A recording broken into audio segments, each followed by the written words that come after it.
Blog Talk Radio.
Black Power, everybody. This is your Sister Maya.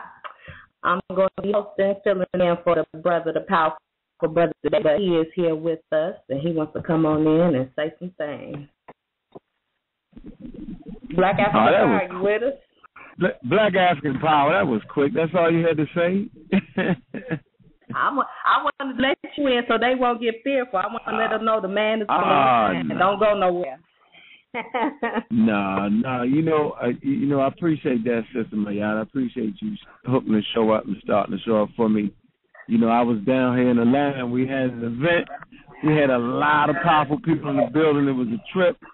We had Yasharel, Lord Abba, King Noble. You know what I'm saying? Okay. Minister Inky. We was all in the building. Okay. Had them all in one room, and we sat down and we did our thing. I just want to let y'all know, right, that King Noble is the realest dude there. Your phone going in and out. You gotta, your phone going in and out. You gotta tell us again who was there. Lord Abba, Minister Inky, and who else? Lord Abba, Minister Inky, Yashaval, and King Noble. King Noble and a couple of. Can you hear me? I can hear you. We can hear you now. That's what's up. So what was y'all doing? Yeah, okay. We were talking about the black family. I just want to let y'all know. Okay. I straight rocked it out for Africa, yo. I made sure I restored Africa right into its proper place. Just let y'all know that. All right, and so that thing is thrown down. So the world now know who the black family is. Tried to religion. We all understand that. We all got a clear understanding now. There ain't no more debate. That shit's over with. So that debate thing is done. All right, trust me, and it's done right there. So everybody know. But I want to let y'all know King Noble was the realest dude there, though. He was real. You know, King Noble live outside. You feel me? I mean, he live where he live at. And he's serious about what he's doing. All right? So don't discount the brother. He's very, very intelligent. And him and Abba got to going back and forth. Man, he blessed Abba. Well, I know, Brother King Noble. He's a good brother. King Noble. He's a good brother. He do a lot of things that other people don't do. Yep. Yeah, he do. Yes, he real, and I want to let y'all know, man. So support that brother, yo. Whatever you can give him, go ahead and give him, man, because he out there really caring about his people. And it took me meeting him to know that. Hear you. All right, hold on. Can you hear me now? Okay, yeah, we can hear you now. I'm just saying, no, that's a good brother, though. So give him whatever you're going to give him. He is. And he need that because he really living off the grid. He real, and I'm ever going to be with that. He's real. He put a lot of people talk a lot of stuff, but he actually do a lot of things that people don't actually physically do. Yep. So he is somebody who's in his own caliber. Yeah. So I gotta give props to him, man. I didn't know him before that. Meeting him was very interesting, man. And that nigga mean what he say. He ain't no fake nigga. I'm gonna let y'all know that right now. If that nigga say he live in the woods, he really do. You know what I'm saying? If he say he making batteries and shit, he's doing that. All right? I'm letting y'all know King Noble was the realest nigga I've seen in a long time. All right? So, so I got to sign off on that shit. You know what I mean? And, so him and Abba got to go back and forth. Huh? I said, so everybody see that. Brother said that. Yeah, I'm saying that. Because I met him. And then when I met Abba, that nigga Abba's 6'5". I've been talking a lot of shit to niggas, yo. These niggas are 6'5". I said, yo.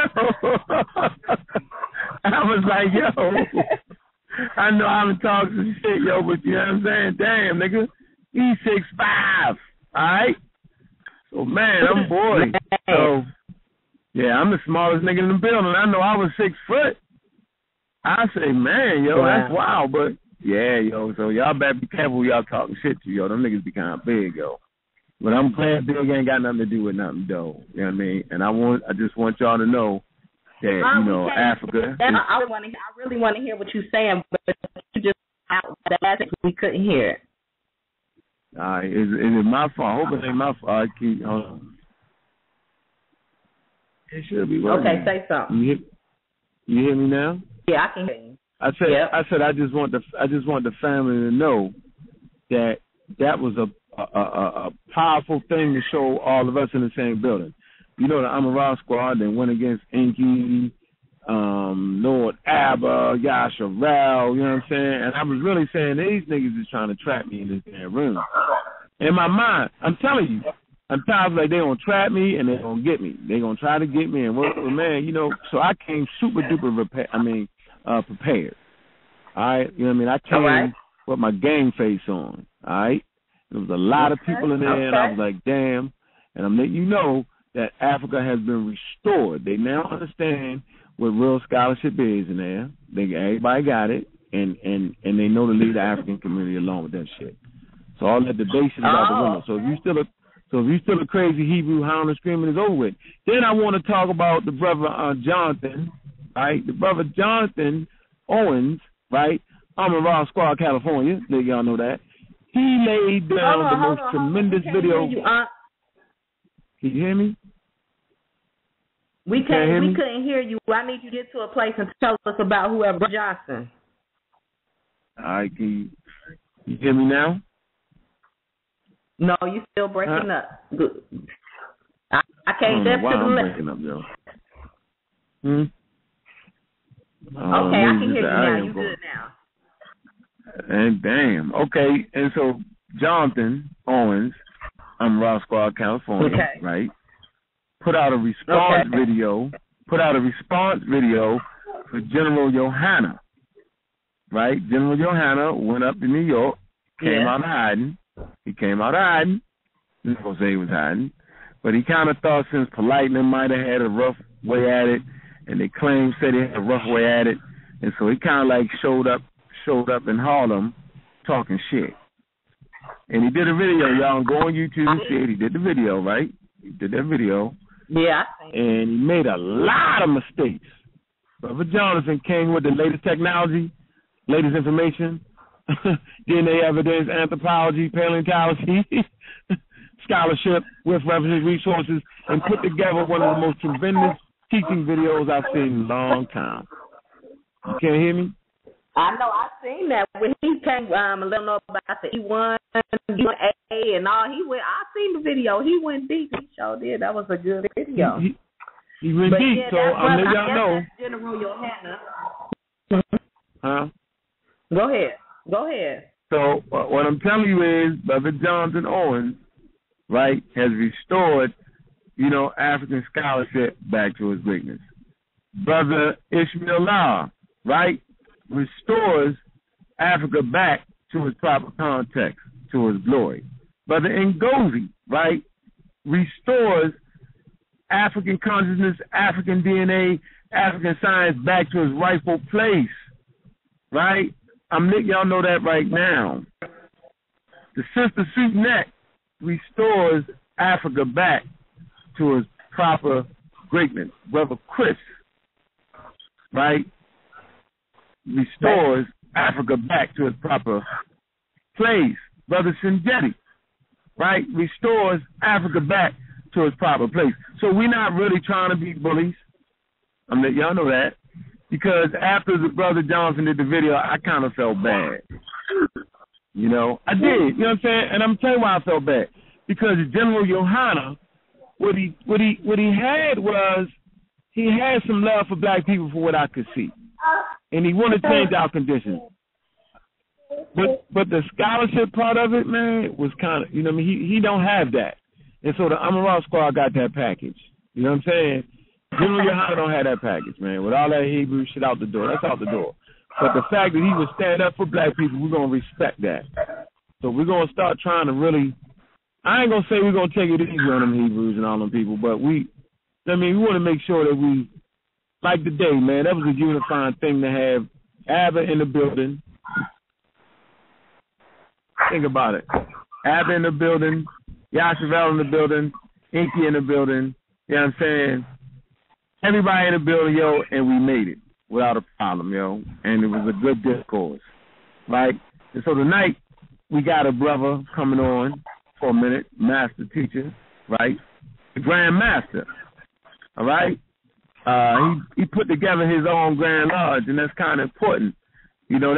That's restoring Africa back to its greatness, right? Where's Sister Jacqueline at? I want everybody to know that Sister Jacqueline, man, that's a serious, dedicated sister, and both of y'all, man, and I appreciate both of y'all, man, because sometimes shit wouldn't run without y'all. Without your input, y'all research, and I appreciate y'all. Like you came through in a tough spot for me today. I appreciate that. That's what's up. We appreciate you. Yep. Sister Jacqueline was waiting on you to call in. Sister, hold on. Here's Sister Jacqueline. Don't worry about her. Let her come through. You said a 708 number? 708? Yeah, hold on just a second. Get Chris. Hold on. Get little Chris to get. 953? Yes, ma'am. Consul. Yes, I'm here. How you doing, brother? Peace, bro. Peace. All right, hold on. Let me get brother Chris in a minute. It should be on there. You see the 757? 757. You open up the chat room? 918. Huh? 717-918. Not 717. I said 757, I believe. I'm 718. You said 798? 757-918. See who that is. That might be Chris. Black African Power, 757-918. Is this not? This who? No. Huh? They had their hand raised. 75918. Come on in. I'm so sorry. No. All right, put them back on hold. They had their hand raised, huh? Okay, I'll put him back on hold. I'll He look ain't down have for his some more hand raised, 757. Huh?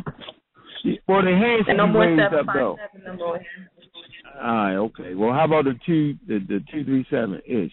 You got the chat room open? Chat room. You ain't opening it up? Chat room. Yeah. You got to open it up. Yeah, it should be open. Check and see.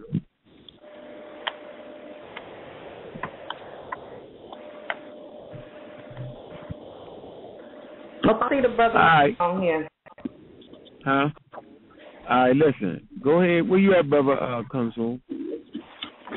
Yeah, I'm right here, bro. While she doing that, man, go ahead and kind of tell us a little bit something about yourself, man. Go ahead and really, talk to us about what you did, where you at, why you did it, and what you represent, brother. Well, actually, we started, and when I say we, I had two Grandmaster teachers that started an Egyptian rite back in 91. And we came with the philosophy of understanding that Masonry comes from Africa. And it was an ancient teaching, and it was far more, for layman's terms, intelligent or sophisticated, contrary to what people believe or argue. And as I started my journey back in 1989 and started learning the ancient teachings of the craft of Iron Rod, which is modernly called that today Masonry, and started understanding the knowledge and wisdom of our ancestors, and understanding that we were not jungle-dwelling people with low primitive thoughts, that we were highly civilized and advanced at a high level of understanding that transcended just material thoughts or layman's terms. And unfortunately, because of the modern day and the way that we socialize with one another, Masonry has become sort of distorted in its understanding, particularly by European influence, namely Caucasian influence. And that's only because of our unwillingness to have open minds. The same way the Amaran Squad brings credibility to our diaspora, understanding that we're just not new to sciences and understanding things. And in the same fold, the craft is built the same way. And I've seen recently a lot of stuff out there that talks to Masonry that tries to separate us from that craft, and that is a particular craft of many that is part of our history. And that's what, motivated me to be a part of that, wanted to learn more about it, and actually help establish my own right, along with my teachers before me. Present day, I am the deputy potentate over my right. That we have quite a few members across the country, and we're constantly growing and building and supporting our black people and our culture, and giving understanding and knowledge to people that all of this doctrine comes from Africa. All of this doctrine comes from Kenya. And we are ancient people. And when people speak of 5,000, 1,500, you cannot fathom 500 years in a lifespan with one person, yet alone a civilization. And then you try to put 300,000 years of knowledge. It's unfathomable. And as black people, we tend to hold on to rhetoric, family traditions, and not deal with truth not deal with the science of truth and understand that science permeates everything we do in everyday life. And the information knowledge that we share, like the brothers who do so well on Roscoe, it's nothing new. It's just all about application and willingness to know. And, you know, I wanted to kind of bring light to what Masonry truly is and what it stands for and where it actually comes from. And so, brother, that's why I wanted to come on the show and shed light on that.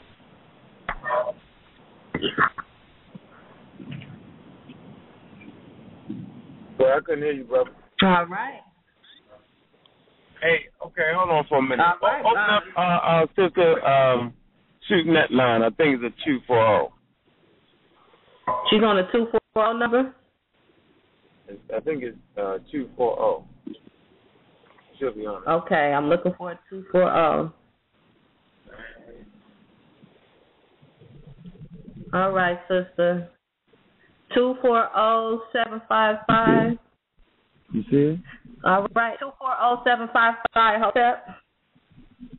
Black African Power on the rock. What up? What's up? Black African Peace to everybody on the line. I'm a rock squad up, Sister Sweet Neck. What's good? Good to hear you back. What's good, sis? It's all good. Just wanted to, join the squad tonight and speak on some things that we had spoken about earlier this evening, which I think is important to the people. I'm listening to the guests right now. Yeah. Okay. All right. Yeah. You next up, sis. Go ahead. Go ahead, brother. Consul. You want some questions or something, or? I'm open to questions. I don't have a problem with it. One thing I do want to say is Masonry is not, or African Masonry is not about secrets. A lot of people think that when you become a Mason, it's all associated with secrets. Some of the rituals that you may hear about, you can go to YouTube and see the rituals of Masonry.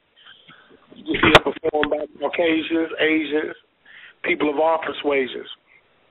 But we have to understand unequivocally that Masonry was one of the catalysts for religion.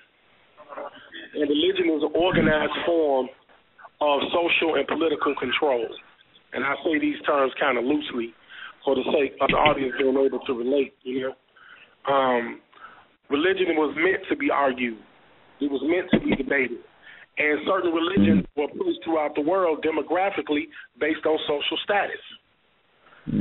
Just like one of the religions, the Hebrew religion, which is interesting because the Hebrews don't really have a history.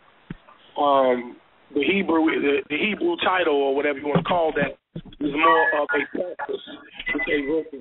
It never was a caste of people. However, demographically, where the Hebrew religion was promoted, it was due to the status and mind state of the people at that time in order to give them the proper guides and rules to reach higher thought. Religion was merely a stepping stone to raise your elevation of thought and knowledge of self. And because of our transgressions in human nature of survival of the fittest, the more dominant species of human took over the thought process of the less dominant. And as we became watered down over a period of time, we had a period of a transitional period, particularly in the 15th dynasty, where a lot of religious practices were kind of brought into the fold. And it's been a very long time in which we've lost our ability to know what self truly is. Understand that self permeates all this knowledge and doctrine and dogmas. Any religion that you talk about is going to ultimately come back to you. No matter if it's Zoroastrianism, Zionism, Christianism, Islamism, Buddhism, these are all isms. The word ism is a reflection of self. That's the definition of ism. And it's going to always reflect back to you. When we're dealing in the craft, the ancient craft of Masonry, it's the craft of building, being a master builder, building self, bringing knowledge from self, using common sense at its highest level. If somebody tells you that a man walked across water, you've never seen it before, why ascribe to it? Why not prove that it can happen? these kind of things are very important in the development of our transcendental thought. So we can go back to valuing the people that we are. And that's more important than anything else. And that's where the craft played a role in our diaspora, because we were a greater period of people the farther back we go. And we even more greater now, we just don't acknowledge the rest of the who we are. And so we have to transcend this understanding of Masonry and be able to be real with one another when it comes to discussing these religions, these dogmas, and these so-called morals. All right. Mm-hmm. All right. Yeah, that's pretty good discourse there. I didn't quite understand the what. You said the more aggressive humans? What was you saying? I didn't understand that. You kind of spoke, you said more aggressive humans or more developed. What were you saying? Well, I said quite a bit. I'm not sure specifically. About the human element, about aggressive people. Came into the more dominant. Some of us are naturally more dominant people or species than others. Okay. We're kind of more connected to nature than others, meaning we are naturally fearless, as opposed to some that question everything, even themselves. It's called a leader or a tribal leader. Where a person naturally becomes the alpha of their either the tribe, their species, or their surroundings.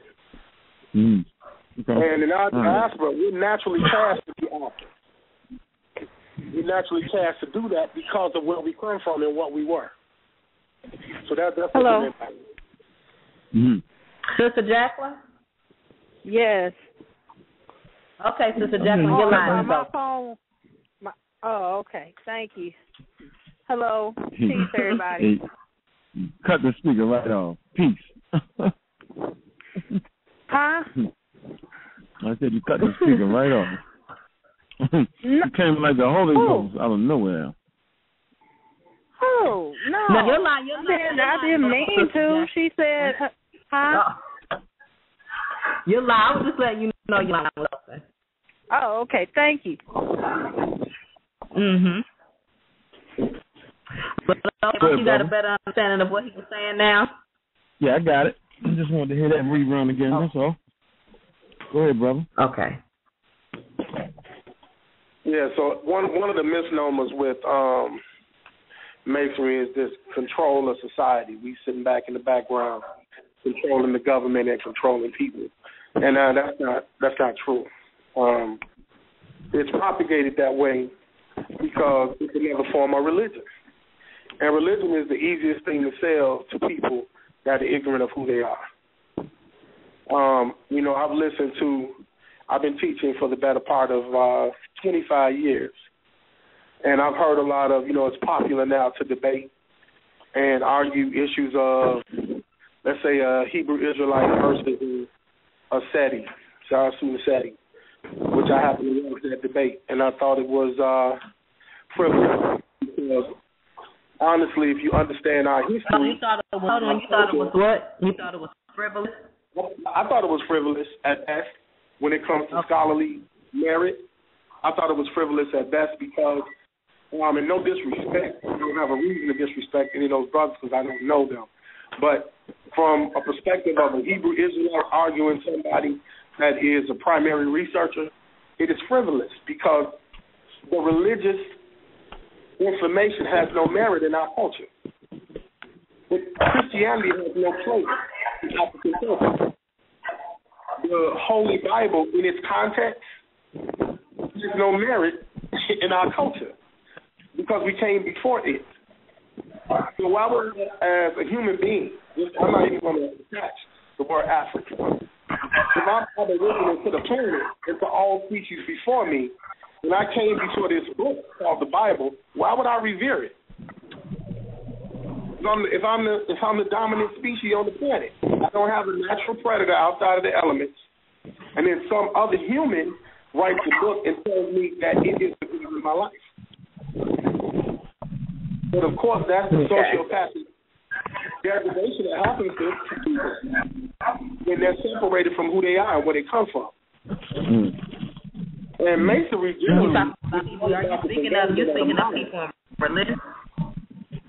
I'm speaking to people religiously, because if I'm going to debate with a Hebrew Israelite, the first thing I'm going to say is the book that I'm going to hold you to your absolute. I'm going to hold you to your doctrine. If a Hebrew Israelite tries to speak close to me, I'm going to stop him. You're not allowed to speak right, because you said you were a Hebrew, and that's synonymous with the Holy Book. You're not going to see Hebrew synonymous with anything scientific. So don't start using archaeological and geological evidence to support your validity when you are religious. Well, stay within your religious text. I'm not going to give you an out if you're attempting to be scholarly with me. For what? Why would I argue with you? You're telling me something that is missing. If we are to discuss the Bible within its when the Bible is Greek mythos under the auspice of the Gnostics. It's created through the Septuagint, which is the oldest Bible. Okay. Scholarly You're like that. a little bit, brother. I'm sorry. Can you hear me? Okay, I can hear you a little bit. I like somebody breathing hard or something. I don't know what that is. Hey, Sister Maya, open up Young Guns line, yo, the 757. Said he got his hand raised. All right. You don't see Ish on there? I think it's in the chat room. Huh? Hold on, 75762.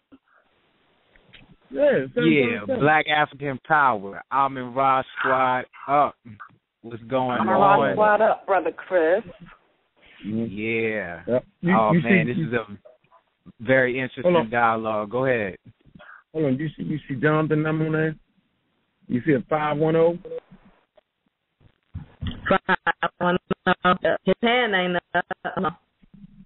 Huh? 510-610. 5106. The 510. I don't know about all that. 510-610. Yeah. All right. See if that's Brother Jonathan. Yeah, what up? What's up, brother? Black African Power. How y'all doing, Black African Power? We good, man. We good. You know, we're going to get into that video you put together. You know, we're going to get into that in a minute. We want to let the Brother Consul finish his excellent discourse, and then we're going to get on that. Hey, let me ask a quick favor. It's so much background noise. If people can hit mute while the speaker talking, it would do him a service. All we got to do is mute our cell phones while the speaker talking. All right, okay. All right. Who's that dog barking in the background? What is that? That's what I'm talking about. Yeah, is that, hey Maya, you got a dog in your house? Nah, I don't have no dog. Who the hell is that? I keep hearing a damn animal, a wild animal. Is it just me? Oh, shit. You going? Huh? You must be going crazy. I don't hear no dogs. Shit, dude. Hey, John, don't you hear that dog barking? I heard it barking. I just heard it, but I was hearing back noise as if somebody was out in the traffic or whatever. It was just messing up the show a little bit. I guess it sounds like somebody breathing or wind. All right, let me mute my phone off too. All right, go ahead, brother. Consul. Yeah, I think somebody had a question. I think a brother said he had a question.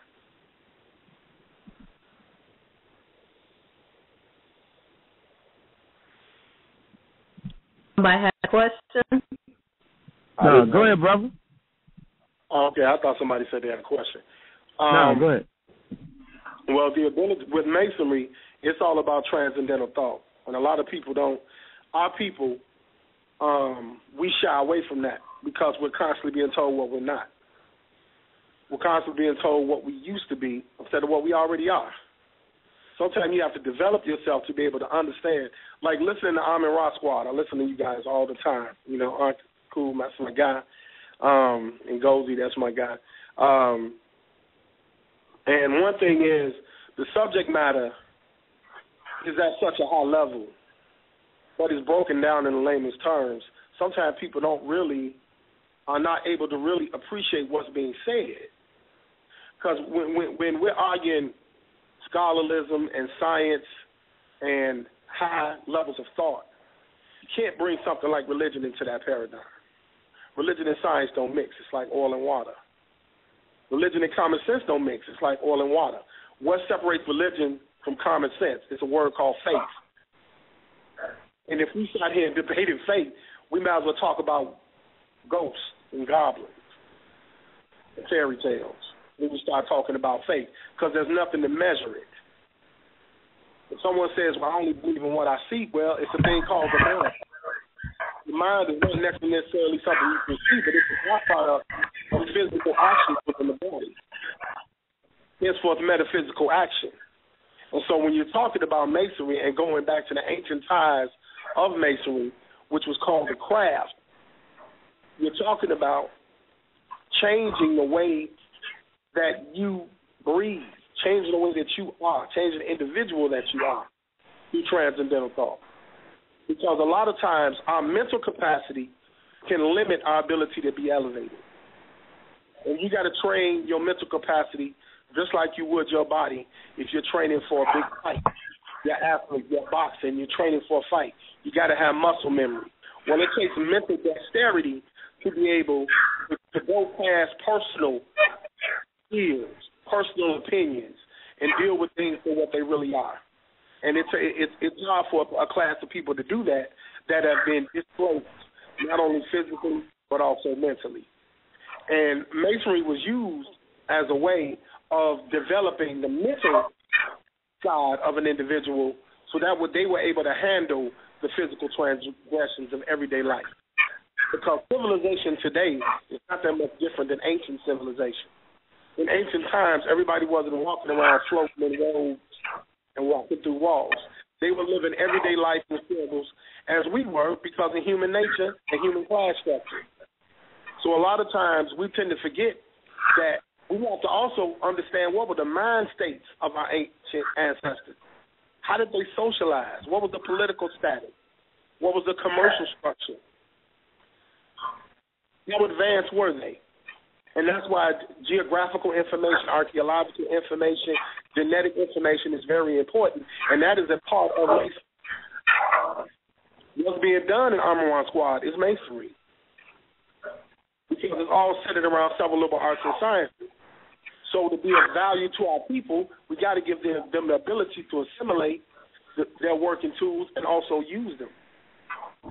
So that when you have people that say, how are all things? Like God is this. When the word God was a concept, but we got to be able to get our people to understand that it was, and not a thing, but an actual concept. Because then you can ascribe God to a hammer, you can ascribe God to a tree, because of its validity and its use and its need for civilization, so that people do not get caught up in morals and dogmas that's instituted upon those that choose to be led. But we are a warrior class. African is a warrior class. It's been dominant. I have a question. Yes, sir. You just you said an interesting term there. You said morals and dogma. And if I recall, that's also the title of a book by Albert Pike. Yeah, I said that purposely, yes. Right. So my question is, like, can you explain exactly how masonry would become that European form that we see from things like Albert Pike and morals and dogma and the Scottish Rite and things like that? Yes, sir. I mean, the moral and dogma technology. Morals and dogmas is actually the technology that came from Athenian and Ionic philosophers during the Greek time. And it was utilized to create an antagonistic state of the human mind so that the mind cannot operate precisely and clearly. In the Greek terms, they call it the nous, N-O-U-S. And it was the study and the manipulation of the mind. Eventually, in the university system, it turned into social and psychological studies. When you get the psychiatrist and your social science scientists that know and understand the neurotic activities of the brain. Albert Pike wrote a book, Morals and Dogmas, to explain how the layman has to battle between two evils that are one and the same. Putting that person in a state of psychotic immersion, or what is called psychosis. Meaning, I'm trying to pick between the God and devil, and they're the same entity with the same concept, and at the end of the day has its same origin. Just like the religious person that chose to pick between God and Christ, and then come to find out God and Christ are the same, and then come to find out Christ is Abraham's cousin, and so forth and so forth.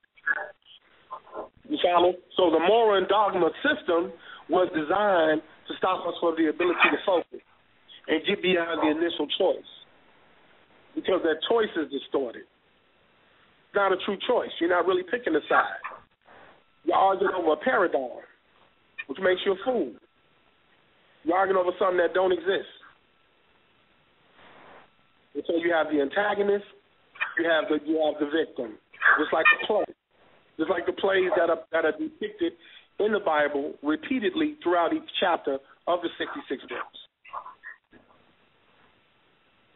The Bible is a bit biased because it has Semitic influence because of the Septuagint. They used 77 Semites that sat down and said, "Hey, we're gonna create this Bible and put it in layman's terms so that we can distribute it demographically."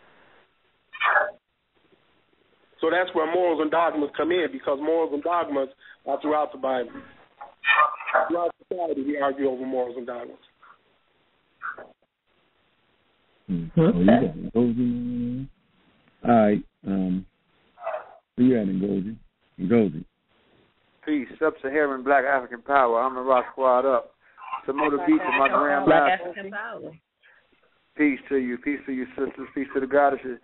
Samoa Beach and my grandmaster. That's the lodge that I've been with since I was, 18 square? That's my grandmaster. Yeah, about 18. And it's part and parcel. So Samoa Beach to you, square. Peace and love, family. I'm just listening in, yo. Good work, bro. Brother Ish, your line is open.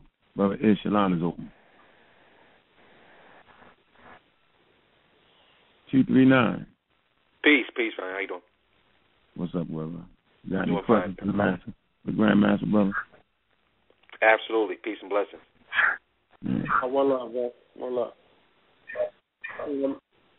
One of the other misnomers is that I wanted to speak on was the Illuminati, which, it comes from Bavarian. It has a Bavarian background.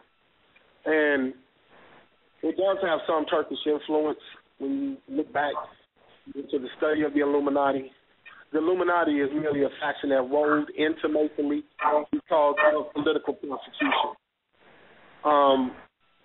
Back in the earlier ages or dark ages of European history, you had those that had the ability to have transcendental thought.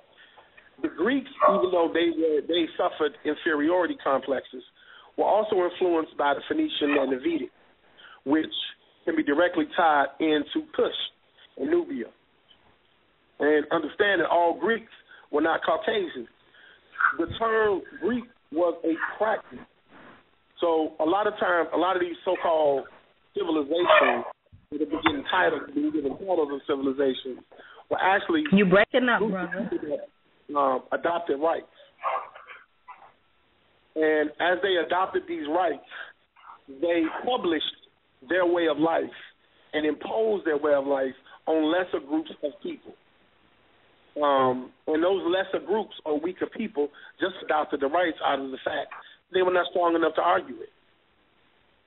It was not complicated as some people try to promote that. So a group of people like the Knights of Templar, brother, you breaking up a little bit. I'm sorry. That's right. Your phone. I can hear him. I can hear nice and clear. Can everybody hear him clear? Or was he breaking up? I can hear you. Okay, it must be mine. I'm sorry. It must be mine. Go ahead. Yeah, I'm sorry about. Okay.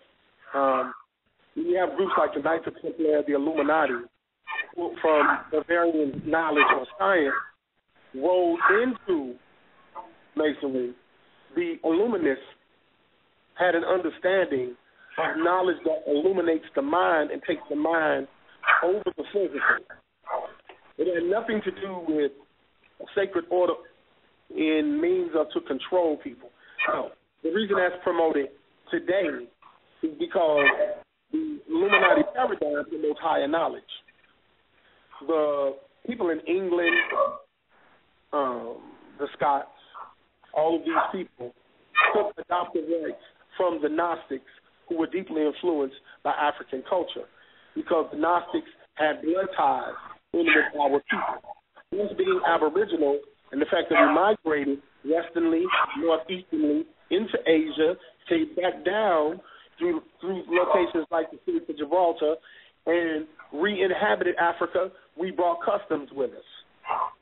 It does not disparage the fact that we were Aboriginal.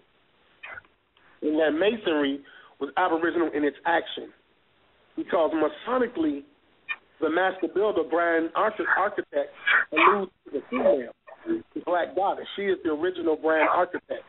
She gives birth to the universe. The universe was then transcended into what is called man. The man is the manifestation of the mother goddess, the universe. That current universe, scientifically, for those that are scientists, is called dark matter. And so, as we started passing this information over a period of time, you had social, political, demographic, and commercial influence. And those higher class people that had the ability to migrate into a place where you bumped into someone else, whoever was the stronger of the two, that's whose thought process was dominant. One of those examples is Narmer's palette. Narmer's palette shows you that Narmer wasn't in the one region because of the pictographs that were depicted on this palette. Now, the palette was a common tool. It wasn't something of royalty or none of that. Brother Consul, hold on for a minute. It sounds like we got a wild animal in the background. Yo, who the hell got that wild animal in the background? Yeah, you know, and it's really messing up the show because he's saying a lot of really good things people want to hear. My yacht, is that you? I'm on mute. That's Jonathan on mute. I know that ain't Jonathan. It's not Jonathan. Yes, no, it ain't me. I don't have no animals. That ain't you. What is that noise? It's like it's a wild animal trying to get the squad or something, yo. Like he ended up in hell somewhere, yo. People who Come on, dog, yo. please mute your phone. What the hell is that, yo? Whoever has the dog, mute your phone. Hold on, let's see if we're here. Hold on. Come on, son. So, oh, wow, that shit sound like the animal from hell. We sorry. Come on, man. All right, go ahead, bro. That shit is gone. Yeah, go ahead, bro. For example, I'll use the Narmer's palette just to give an example of how socially we were very diverse, which kind of goes against universal knowledge, which comes from university school. The Narmer's palette depicts many forms of social groups, and some in different castes, meaning different levels of existence. Some live richer than other classes. And it's evident on the Narmer's palette, which was a basic tool. It was a basic a makeup case or something of that nature. It wasn't anything elaborate. But what it does show is that we had the ability to socialize at a higher level, and because of the way we communicated. That Narmer's palette would be passed to someone, and that history would be in there, and that person would be able to adopt the rights of Narmer, knowing where Narmer had traveled and knowing what Narmer or his story had been to add to his legacy. And that's what Masonry promotes with signs and symbols and words. Because for someone, just like a scholar would do, if I come before a body of scholars, let's say the Amin-Ra Squad, I have to be willing to bring the body of work that exemplifies my study. And not only must I be willing to do that, I must be willing to have it vetted. And once it's vetted, I must be willing to be humble enough to accept what is and what is not, based on my study. And that's what the craft embodies, the ability to use the mental and develop the mental in order to transcend the physical. And a lot of people don't see the value in what Arm and Squad may do, because you're using knowledge and information to motivate and move the physical bodies, to move the people.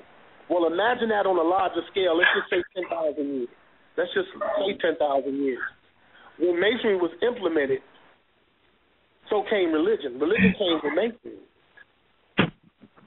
Because some individuals, some people need religion. Because they need a stepping stone in order to go into transcendental thought or knowledge of self. To tell someone knowledge of self is so deep. It's so simple, it's deep. To tell someone you are who you are the Alpha and the Omega. You are this God they talk about. They say the average person is not going to accept that.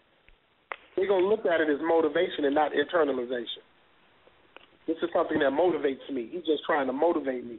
No, I'm telling you who the hell you are. I'm motivating you. I don't need to motivate a God. Who you motivate God? So when speaking Masonry and attaching it to the African diaspora, socially and politically, we knew who we were. And that's what separated us, because we understood that. Now, politically, if I'm migrating, if I'm a Mason, which is a builder, and I'm migrating and building my people, and I come across an uncharted region, and I just bump into some strange people, one or two things are going to happen. It's called fight or flight. One or two things, and that's natural human response.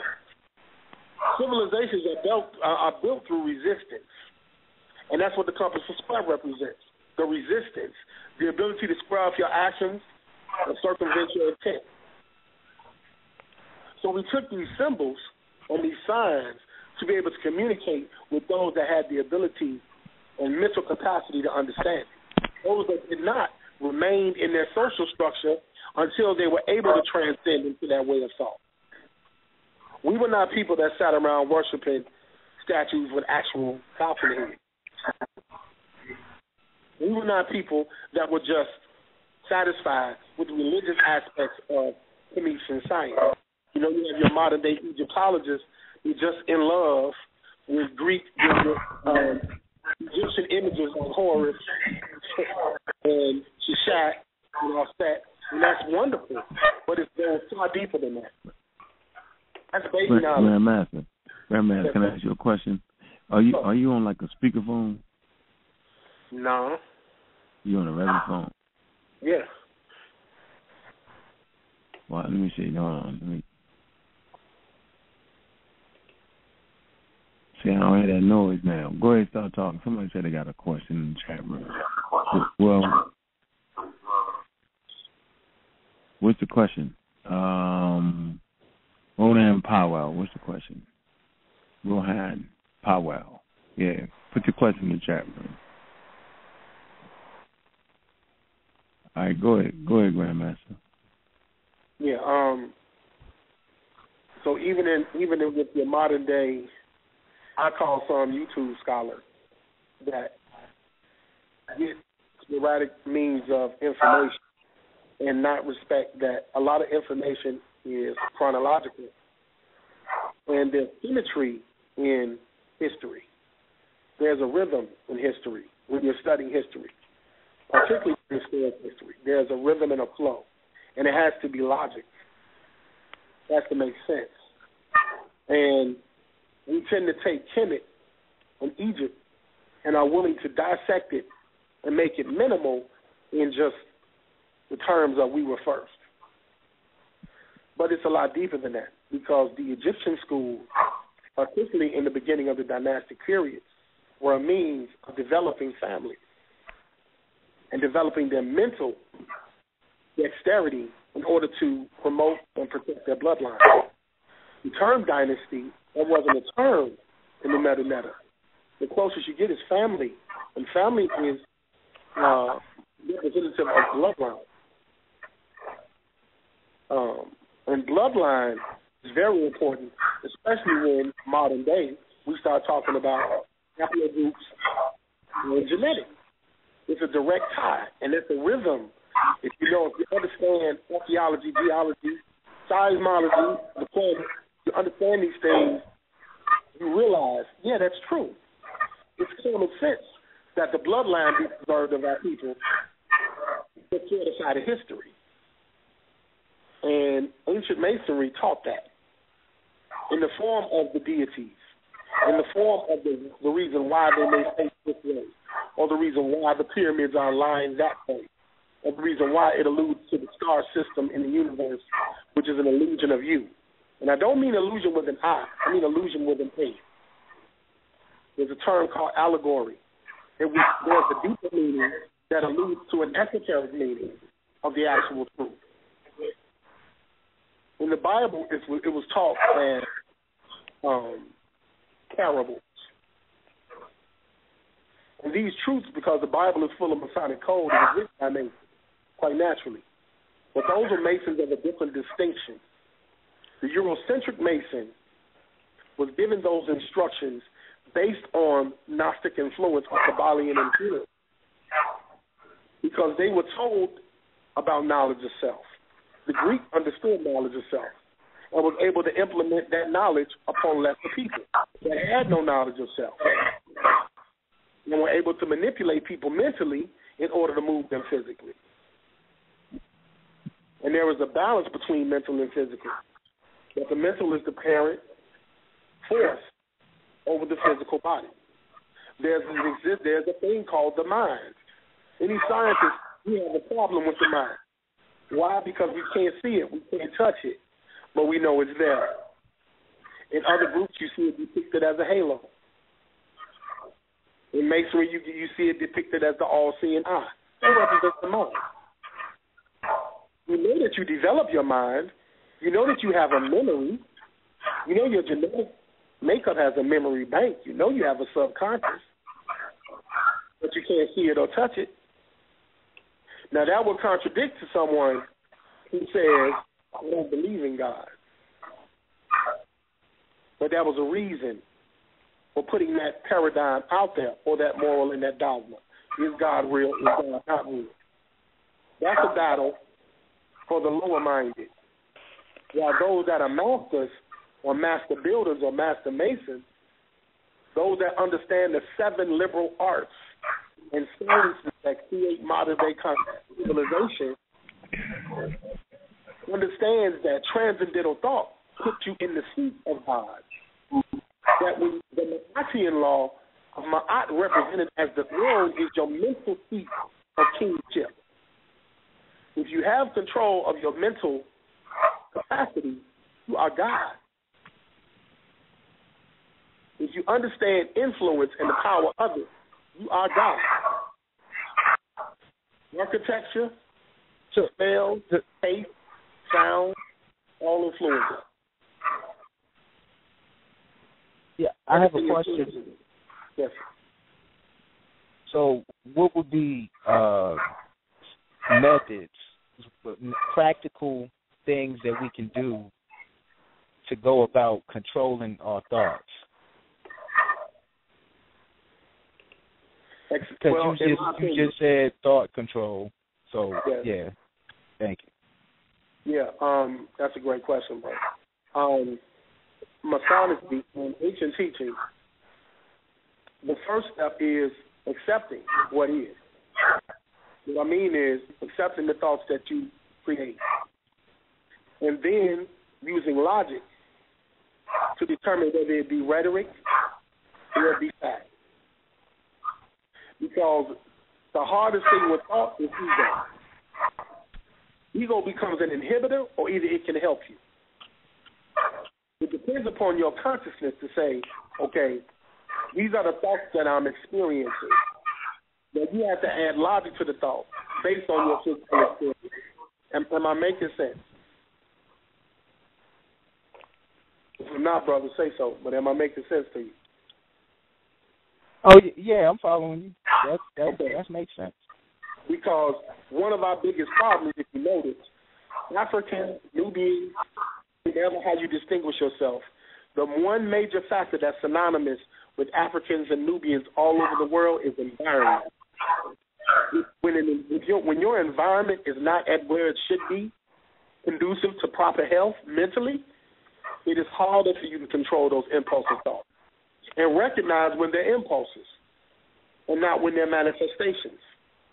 Manifested thought is when, like a person like me, man, you give me a book and I'm in heaven.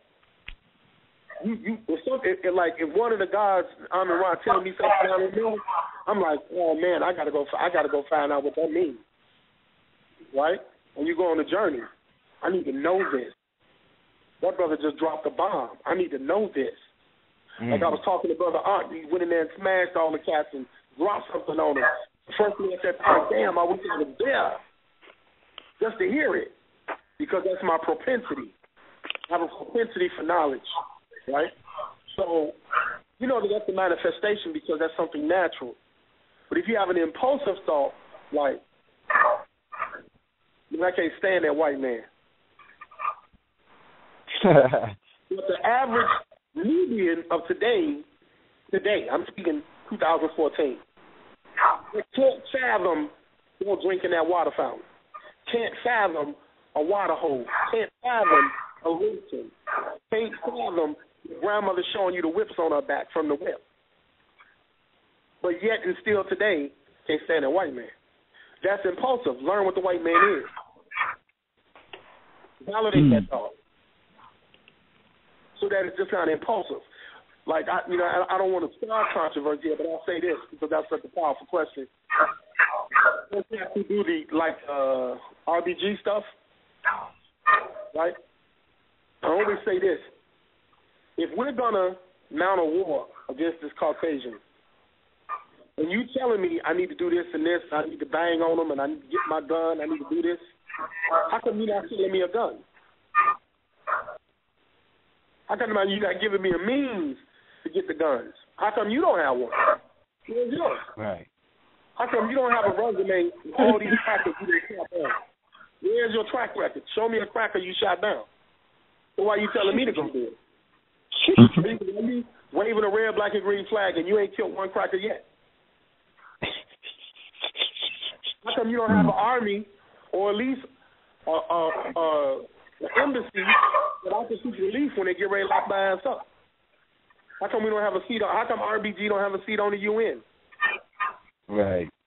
How come our flag isn't registered? See, it's transcendental thought because you have what is called a conspirator or an agnosticator, because we've been put in an agnostic environment because of the psychological manipulation of the Nubian.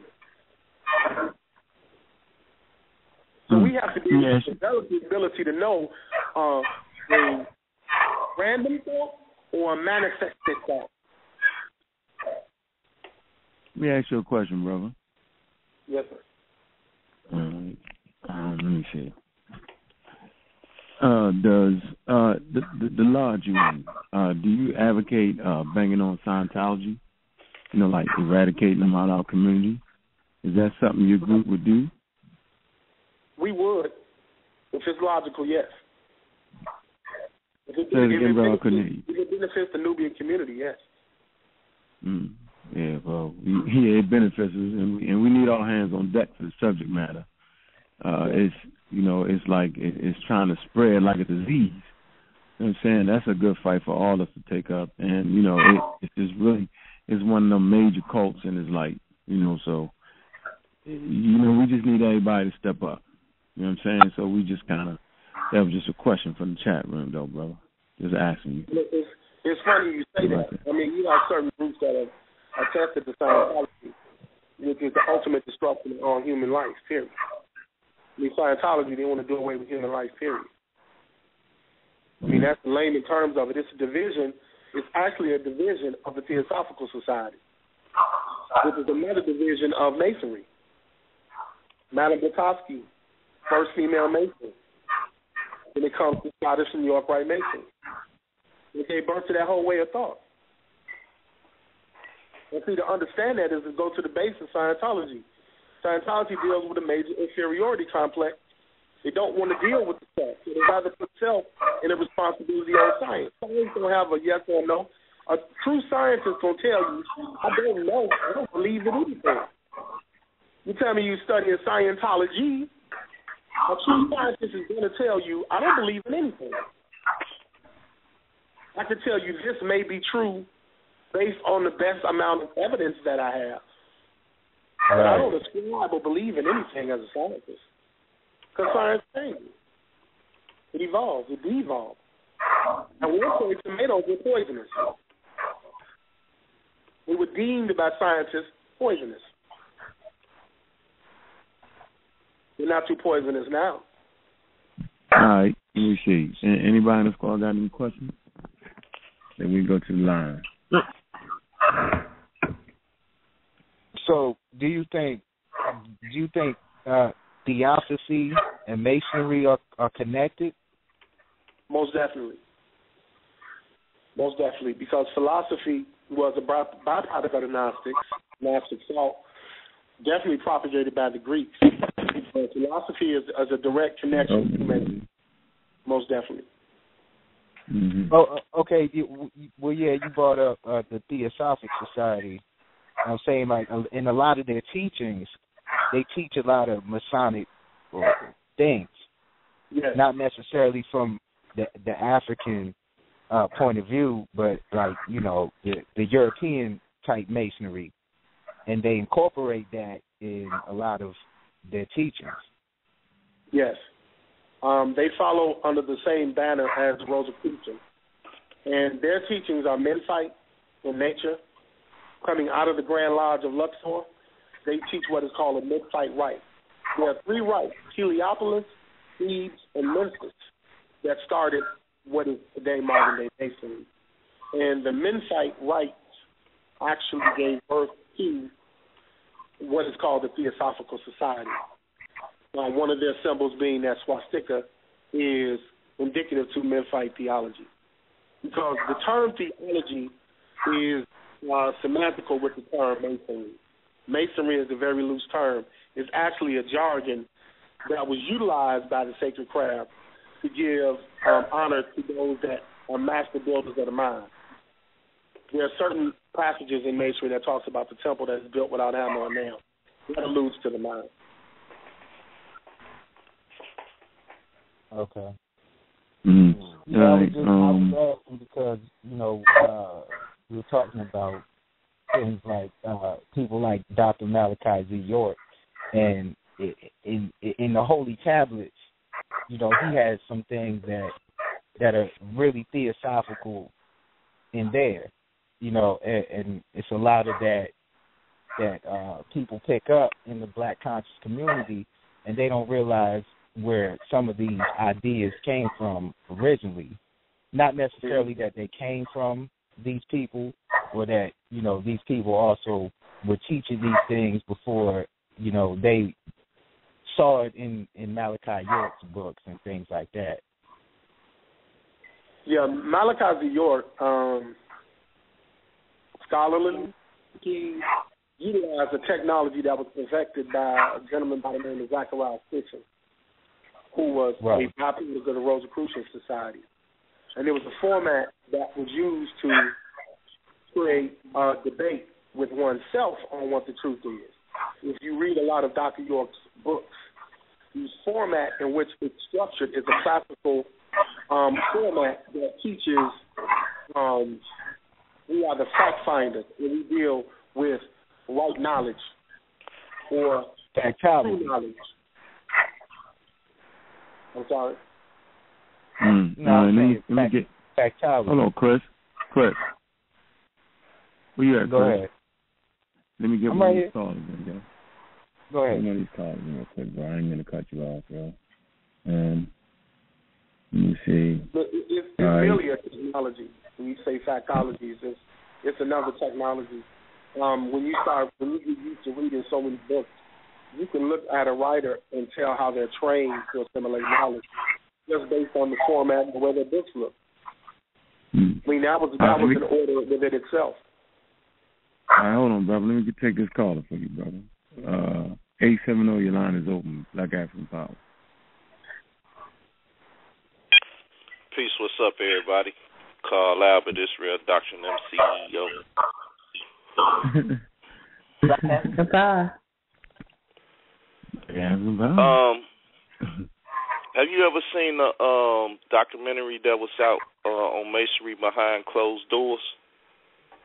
Yeah, I've seen quite a few of them. Well, I just posted one up in the I'm in Raw Squad scholarship group. That's a pretty good video. It takes you through all the rituals that one had to do to enter into the third degree Masonry. So I mean, I'll give you a better one. It shows you all three. It's called Masonry Revealed. I think I better. You get to see all three of them there. Yeah, I would love if it's on YouTube. Yeah. Or Google. Okay. Masonry Revealed. Okay. You see a bunch of white folks doing some rituals with wigs and beards on. So how do this different from like basic religion? And even though you won't believe in the out of God in the sense of the word, they deal with the Bible. Every Mason is allowed to believe in a higher power. Matter of fact, you got to believe in something, right? Yeah, that's what I wanted to know too. I thought you had to believe in God to even be a Mason. You have to believe in God in the first place. Well, because it's when a Mason is asking you that, it's actually a two-sided question. When you see Masons that use Bibles, we use Bibles for a totally different reason than one who is a sheep and believes in it. So if I know that I'm the one that I am the Bible,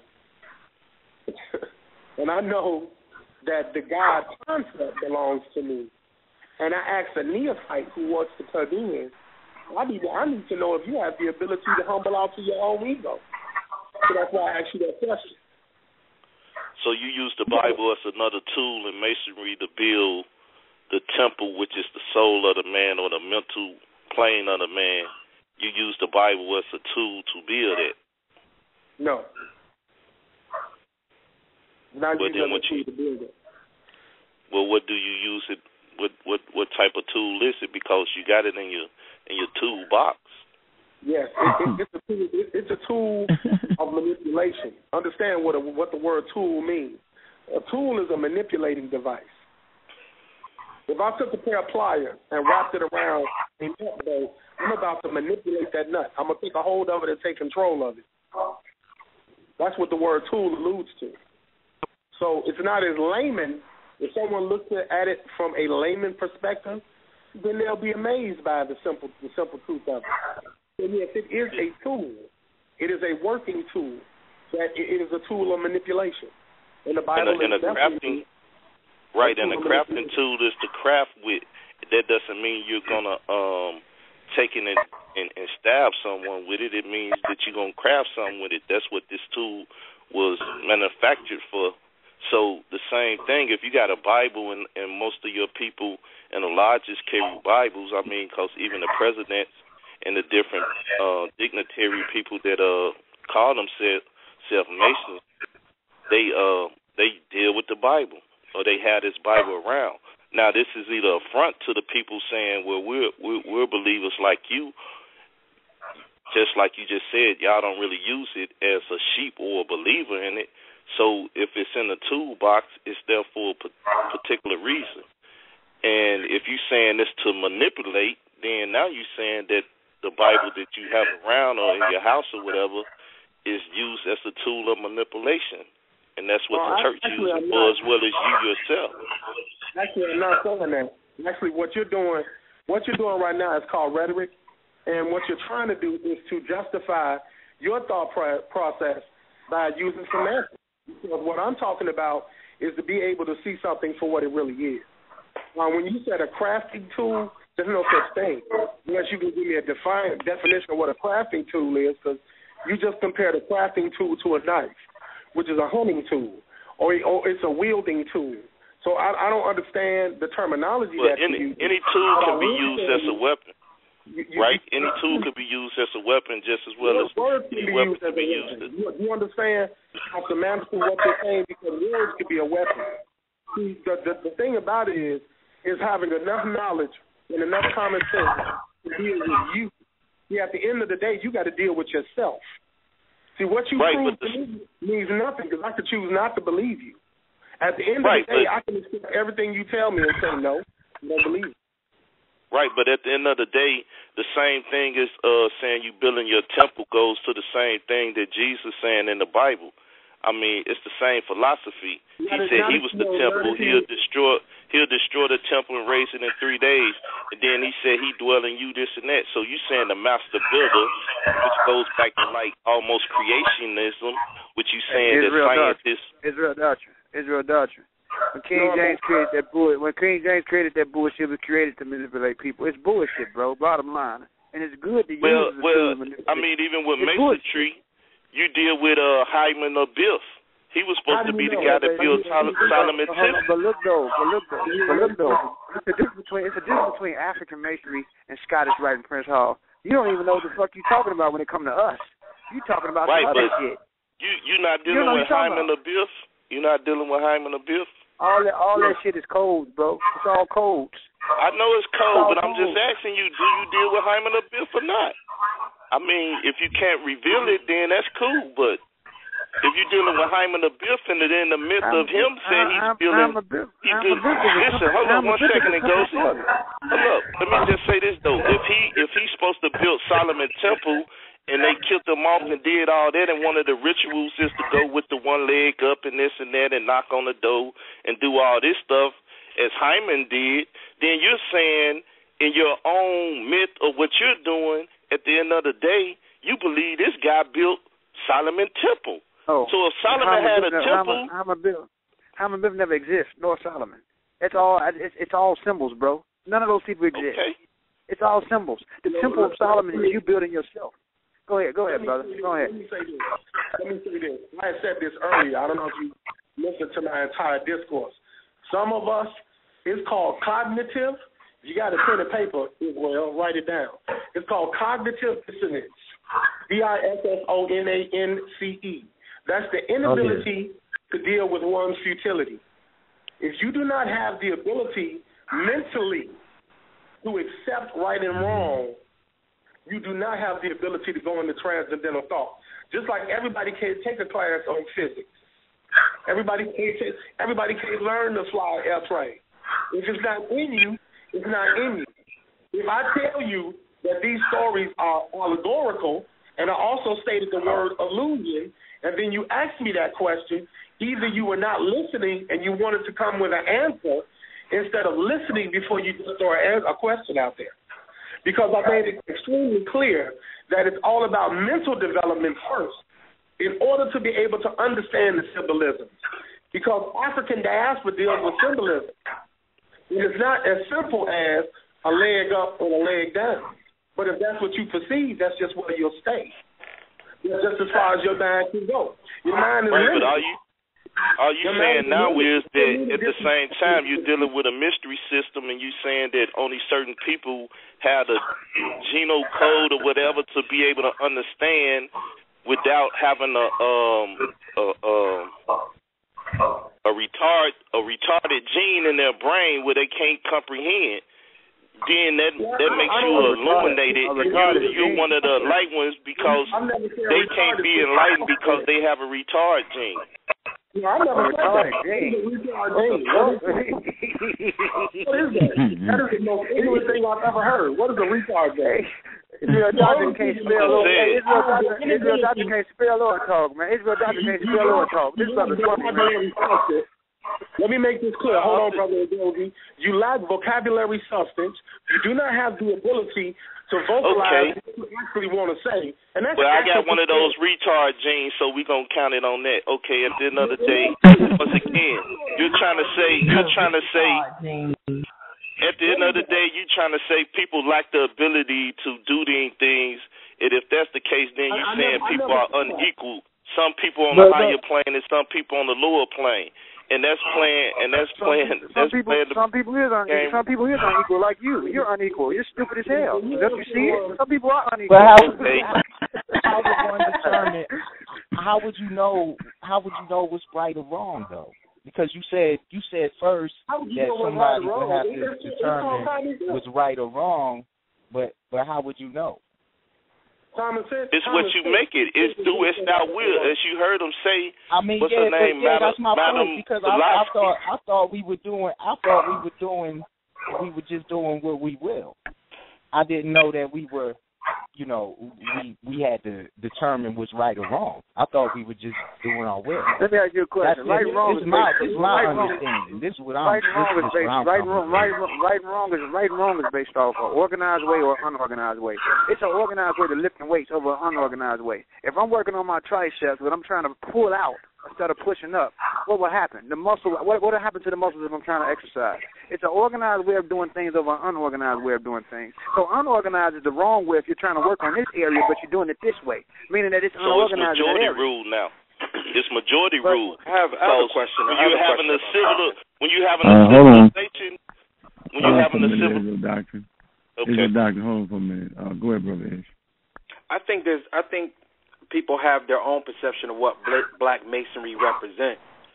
In history, it was Black Masons who sided with the white Masons that got Rosewood burned down, trying to protect their brothers, their so-called brothers of the lodge, knowing that the Black Masons have always been treated like second-class citizens within this so-called system of so-called brotherhood. It's always at the expense of African people being slaughtered wholesale, of them trying to get some kind of fellowship or brothership with the same devils who've been enslaving us for the last 500 years. So it's a misconception of what Black Masonry even represents here. Masons are supposed to be builders. So if you're supposed to have the character of a builder, why is there so many niggas taking so much time destroying all the time? Why aren't they building? How are you supposed to be embracing the people and teaching the people and educating the people when you're nonstop destroying the people? When are you going to look for avenues of trying to find unity so that we can move ahead as a human family? When are you going to start saying, I am a builder, I am an architect, I do represent life, instead of promoting death every week? When are we going to stand up as men and build as men like Masons are supposed to do? But what are we dealing with? What are we dealing with morality? What are we talking about? This is what I'm trying to get at. This is all I'm trying to understand. I agree with Ish 100%, but Ish, you being one of the brothers part of the nation of God and earth, in order to build, you got to destroy. A lot of shit people think is stagnant, and we got to get it out the way. So in order to build, you got to destroy. We're not destroying in an unhealthy manner and making people feel like they left out or making them feel miserable. We're trying to correct their errors, and in order to correct the errors, you got to destroy it in order to give them some use. And that's just what we do. In order to build, you must destroy. That's just what happens. I think the brother said something real profound. And he's correct, though, but he is correct. Let me be clear about ancient masonry. Let me be clear about that, because I never really touched on that. Masonry, ancient Kemetic Moorish Rite Masonry, the rite that we established. And we established it under the auspicity that it is time for us to raise our people and care for our people. And one of our first obstacles is the mental blockage that our people have. And it's just like being a doctor. Sometimes you have to administer medicine that will not necessarily be pleasant, but it must be administered in order to get to that point of fixing that disease. This is a social disease. We have a lot of social constructs that inhibit our ability to just love one another. It's social constructs that divide the lighter-skinned Nubian from the darker-skinned Nubian. There's social constructs from British imperialism that still give us self-hate complexes. And we have to build a bridge between our people to get our people to understand who we were and what we have always been and what we still are. So I'm actually in agreement with you, brother. 110%. Hold on for a minute, brother. Check this out, right? I'm not going to have nobody disrespect nobody's family on the squad. We're not going to do that. So you fucking out of order, man, Kara. All right? You fucking out of order, bruh. Stand the fuck down. Back off a nigga's family, yo. Keep nigga's family out your motherfucking mouth. Don't nobody talk about your family. We ain't talking about nobody's family. Because last time I fucking checked, right, when I went down there today, I seen Lord Abba, I seen Isrealites, right, I seen Brother Inky, I seen niggas that we've been going back and forth with. At the end of the day, yo, we recognize that we need fucking each other. So if I'd have talked about that nigga family, he'd have been well within my right to bang in my motherfucking mouth. So if we way out in California some motherfucking way, talking about niggas family, yo, that shit get your ass beat up where I'm from, dog. So I'm saying, Mr. Rob, cut that out, yo. I support my brothers and my sisters on the squad and whoever the hell they fucking decide to goddamn marry.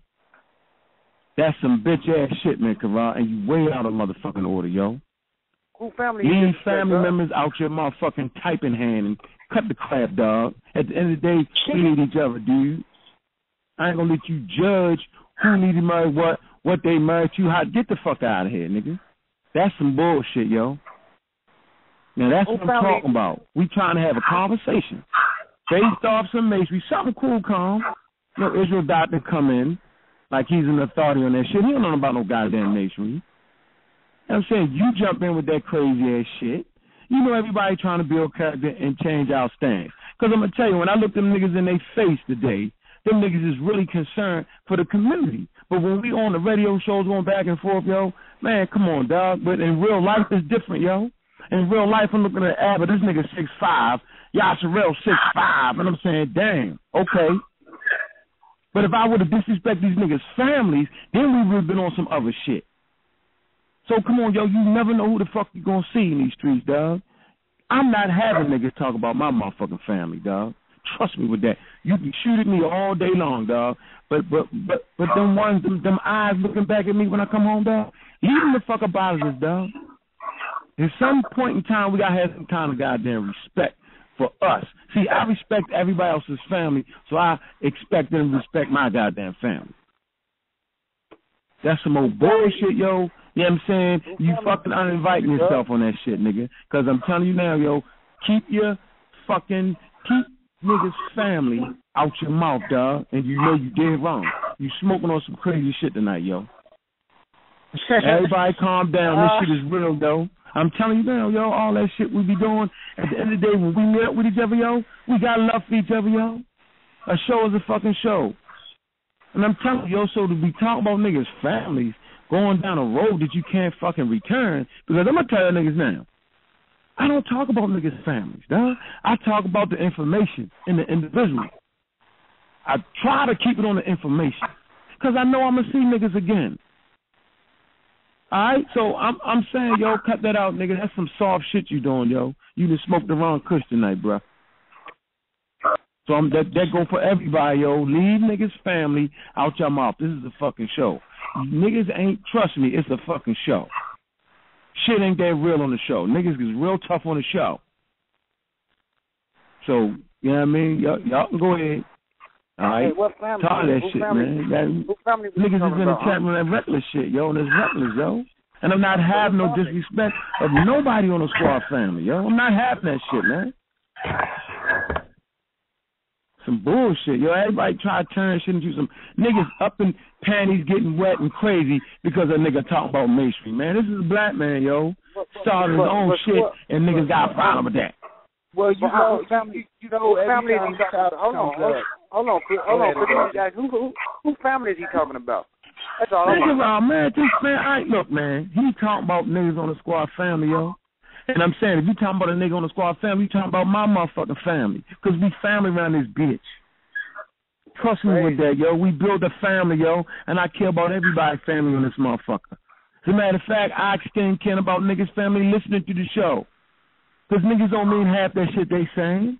And I don't want no harm done to nobody's fucking family. Think about what we fucking reduced ourselves to when we start name calling about who a nigga married, who a nigga with. Oh, your husband is light-skinned. You get the fuck out of here with that, man. Nigga, we searching, and we do this show, right, because we trying to break down a scholarship and make the people familiar with real scholarship. This the Armor Raw Squad. This shit be real around this motherfucker. We basing our shit off of real academic shit, the motherfucking black version with the soul African power in it, man. We ain't trying to decimate niggas' family. Because a nigga a Hebrew don't mean I hate his family. When I went there today, I wasn't trying to punch Israel in his face and beat up his family. I came in very respectful. I spoke to his 2 wives, shook his son's hand, and I got love for his family. Just because we on the radio going back and forth, it's just fucking information, y'all dumb fools. Y'all some dumbass niggas, man. I love niggas' families. And brother Unc not going to talk about somebody. That's all we got is our fucking family, dog. Niggas don't got, y'all niggas is gone. Maybe y'all niggas need to pray to Jesus, do some shit. Man, you real African out of order. Fuck with that man family like that, dog. I'm going to tell you right now, yo, there ain't no African shit right there, yo. You supposed to love that man family like your own, dog. That's African. People like that don't deserve to be breathing, though, man. They just need to go ahead and just go in a casket and decay, yo. Seriously. And I'm saying that this coming out in Goldie's mouth. That's some stupid shit. You talk about my family, I'm a family and put your shit back. And I'm standing over the radio. You can fuck who you is. Period. My family, dog. Don't tell niggas talk about a nigga's family, yo. We got niggas with strong families on this motherfucker, yo.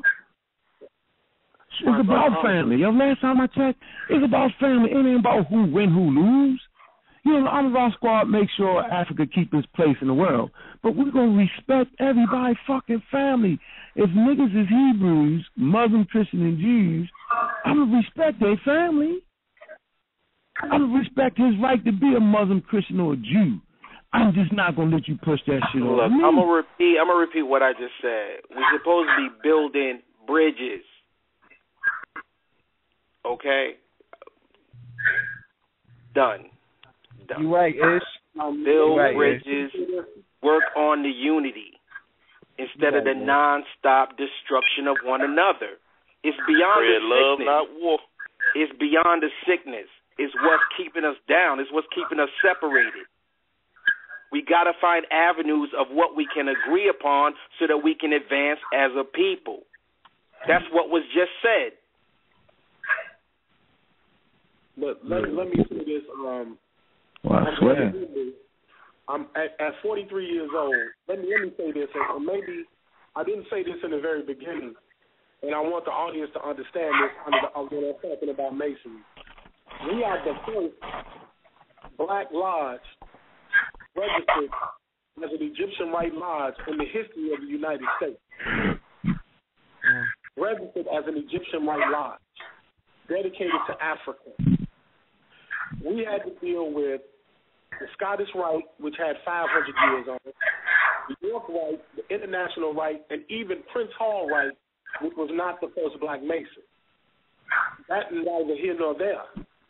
What I say is that all of us who are willing to be trailblazers are going to be subject to being persecuted even by your own kind. And that's what I mean by transcendental thought. Because if you're talking about being a forefather, the brothers and sisters of Armor Raw Squad, do you realize people are going to be talking about you when you're gone? It's about a legacy. We're talking about a diaspora that spans over 300,000 years. We can't even fathom that. We're already great. You walk in your greatness while you live it. We've had to deal with a lot of persecution in the Masonic community just because I can't escape my badge, and that's my skin color. See, I wear this all day, every day, 24/7. I can't hide this. So when I talk about ancient Kemetic Black Masonry under the auspice of Moorish and Kemetic sciences, of course I'm going to be persecuted by my own people because my own people don't love themselves. And I'm willing to do that for my people. I'm willing to do that because I have to do it for me. I don't know how to live no other kind of way. That's the same respect to architect and every other scholar that's here on the Armor Raw Squad because it's a lonely walk. Anybody want to, try. Try going left while everybody else going right when the nature of the human being is to kill itself. Try it. It's easy to walk the walk, but you got to talk it. Along with walking. It's not that easy. It's not easy for me to come out here on this internet radio show and divulge Masonry when I know I got Masons that are upset right now that I'm doing it. But my people need to know where it comes from. My people need to know who established it. Because we got to build a history of morals that induce black pride. But what are these morals? That's the question that I had earlier about the morality and morals and things like that. Like, what are we really talking about? Because then you said something about you have to have the capacity to know right from wrong, when really you're just doing what's necessary to survive. What I say about that is, let me say this and let me be a little bit more layman about that. What I mean by you must have the capacity. A teacher knows what and how much medicine to administer to each person depending upon how much they need. All of us have the ability to transcend average. There's not one person that doesn't. But the person that's the teacher has to be held accountable for the responsibility of bringing forth information. Myself, brothers like yourself that are called themselves teacher, is a sacred title. To be talking about the information that you assimilate to the layman, you have a responsibility to care for them. The same way Ankh say, okay, I'm not going to judge you for what you believe in, but you're not going to push it off on ignorant people. That's what it's about. Because now you're going against humanity. And what I'm saying is that some do not have that ability. And it's proven because our ancestors were sitting in churches in the clouds. How come you not doing it? How come you on the Amin-Ra squad? Because you changed that course of 600 years of religious manipulation. Had you not, you would be in the church right now praying to a cloud. All of us are not going to be able to get the light in the brain and ding, I get it. Remember, you are the minority. The majority of the U.S. alone chooses to pray to the clouds. This isn't a regular conversation we're having. CNN don't have the Amin-Ra squad as guests. What we're doing is trailblazing. What we're doing is saying, shoot your best shot. That ain't easy. We've had imagery of all of our leaders with self-inflicted wounds, some mortal, from our own people. Some of our female figures, like a Malcolm and a Martin, were done by their own people. And that image is then transmogrified into the mental of the black man. And if you jump too high, they're not going to do nothing but shoot you down. And the best way to shoot you down is get your own, like the brother that called in, get your own to persecute your own. Not complete. That's what I mean by mental inability. If anybody was using their mental, they would go, this brother is coming on here trailblazing. Because we know that modern-day Masonry is synonymous with Caucasian imperialism. But that's because 90% of the people that talk about Masonry are not even Masons. They're going to talk about something you're not. If you haven't experienced it, how you going to vet it? On hearsay? But see, my thing is when you're saying things like somebody has to have the mental capacity to know right from wrong, or we're talking about morality and things like that. I mean, to me, that just sounds like that just goes back to the God and devil concept. And then Israel doctrine came in, and he made a good point about the Bible being used in Masonry and things like that as a symbol. But then, you would go on to say that some people don't have the capacity to understand these symbols, and you would have to have the capacity to understand right from wrong and morality. But doesn't the Bible teach a level of morality? The Bible isn't that why it's a tool in Masonry?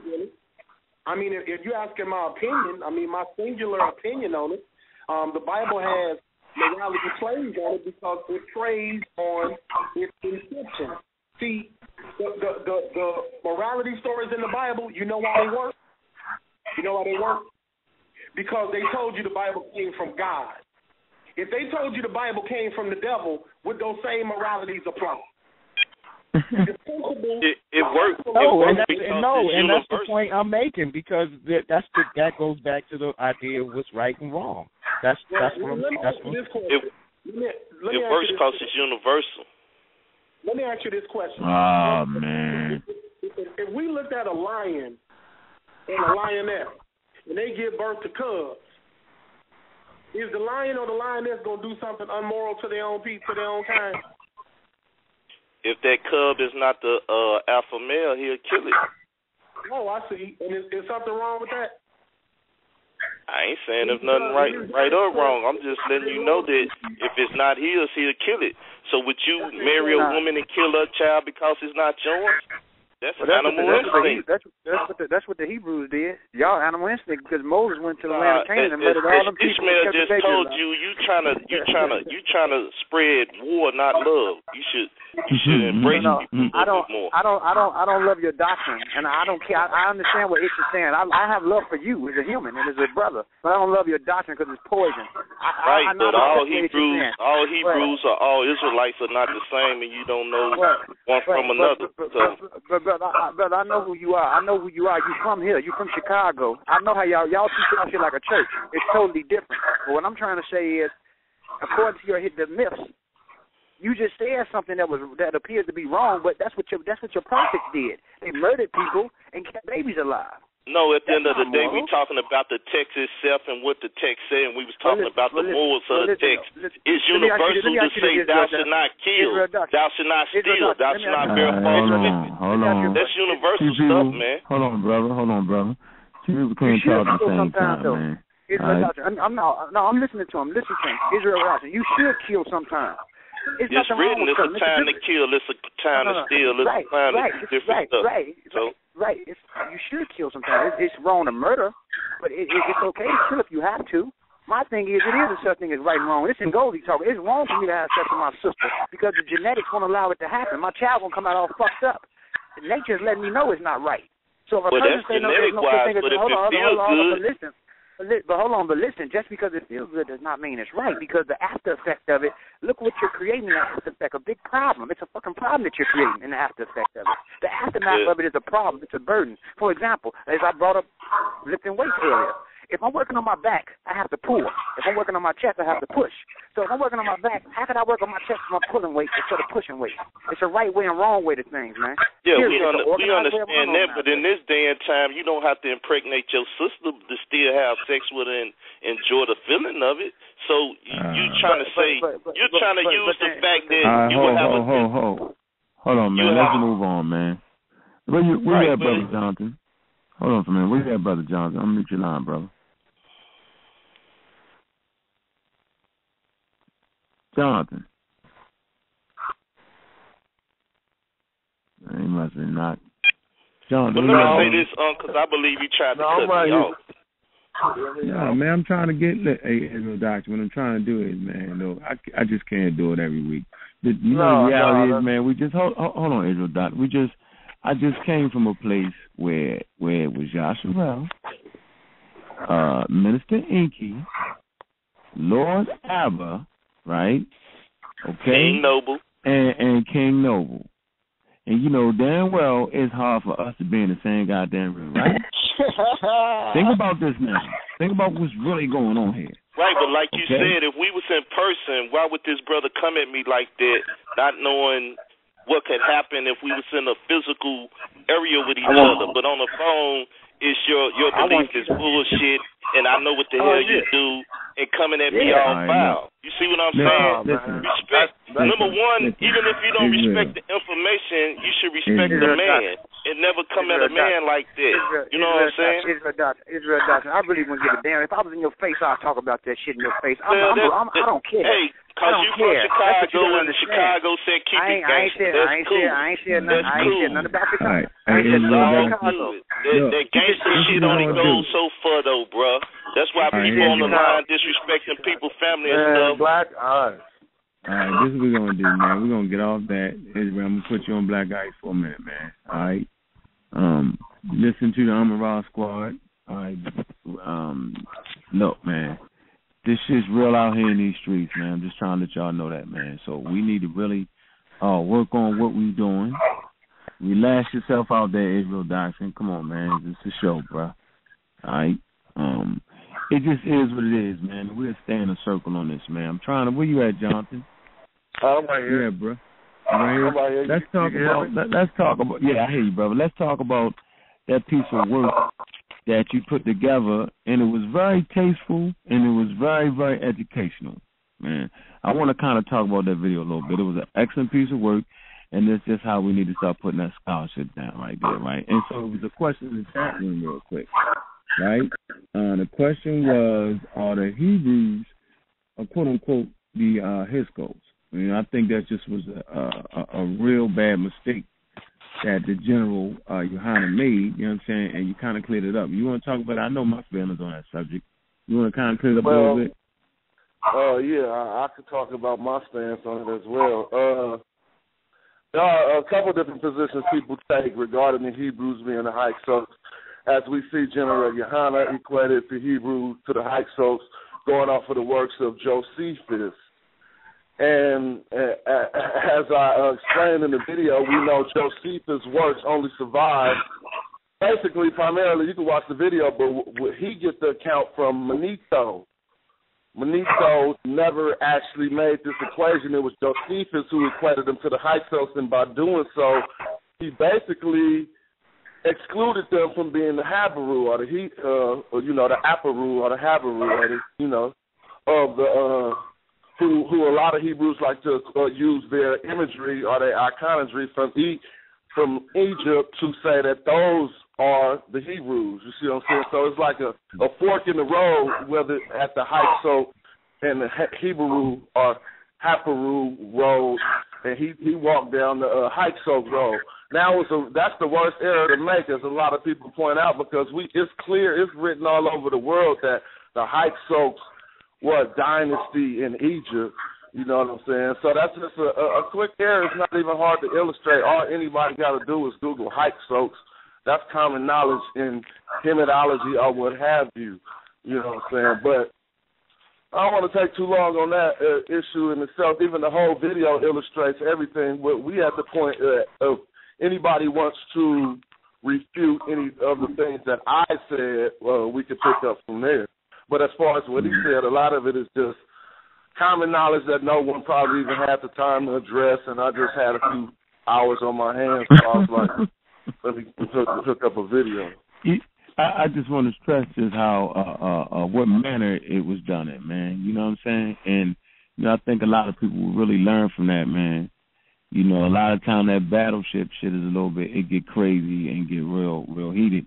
But when you present information in that manner, you know what I'm saying, I just want to let everybody know that's a clear example of using technology and doing it in a tasteful way. And so, even his community can learn from that video right there. You know what I'm saying? So, you know what I mean? That's exactly what that is. Let's get to a call. Matter of fact, my stance on the Hyksos, right?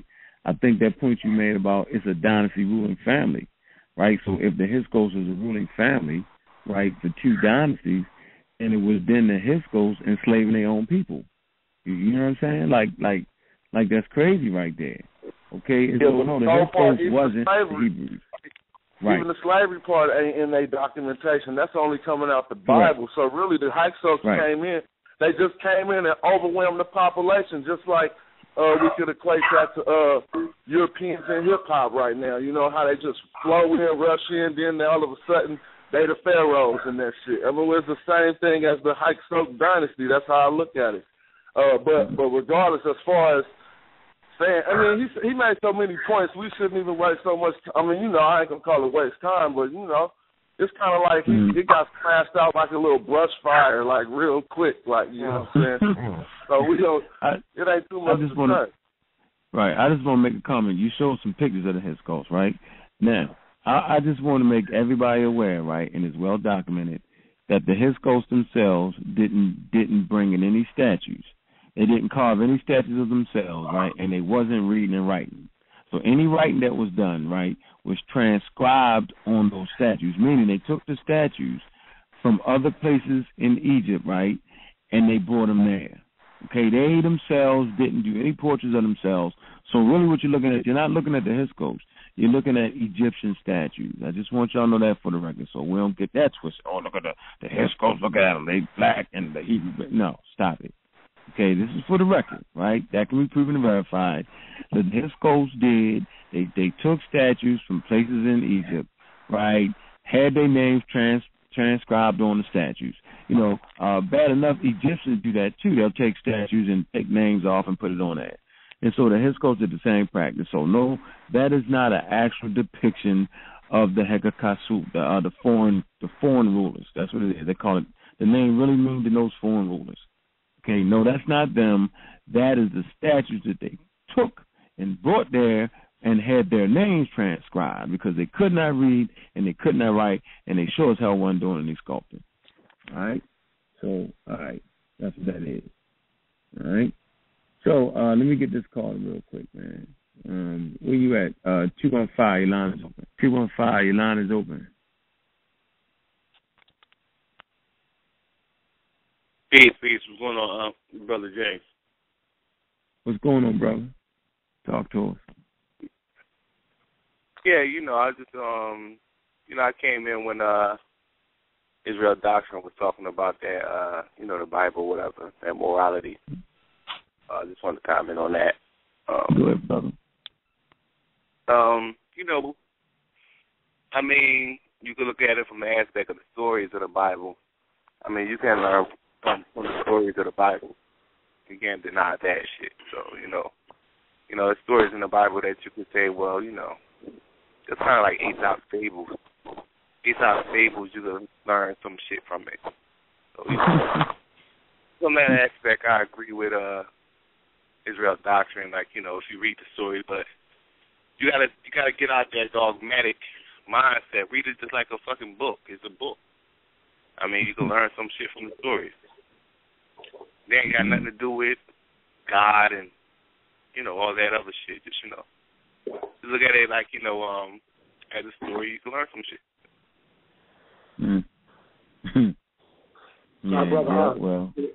Good, brother.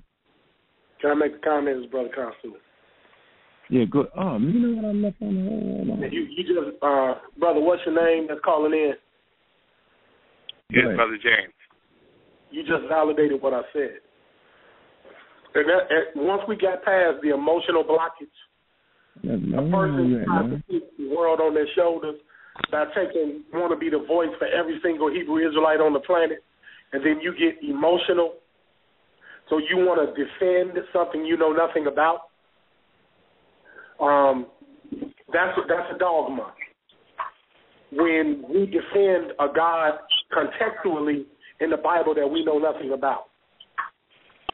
And it's hard to be even willing to say that publicly without your own people wanting to do harm to you. And that's why I mentioned morals and dogma, because that's what creates the divide of a people. I'm going to force the people of lesser thought, not being a lesser person, but who exhibits lesser thought, to argue between a moral and a dogma. It's morally correct to uplift everybody that looks like you.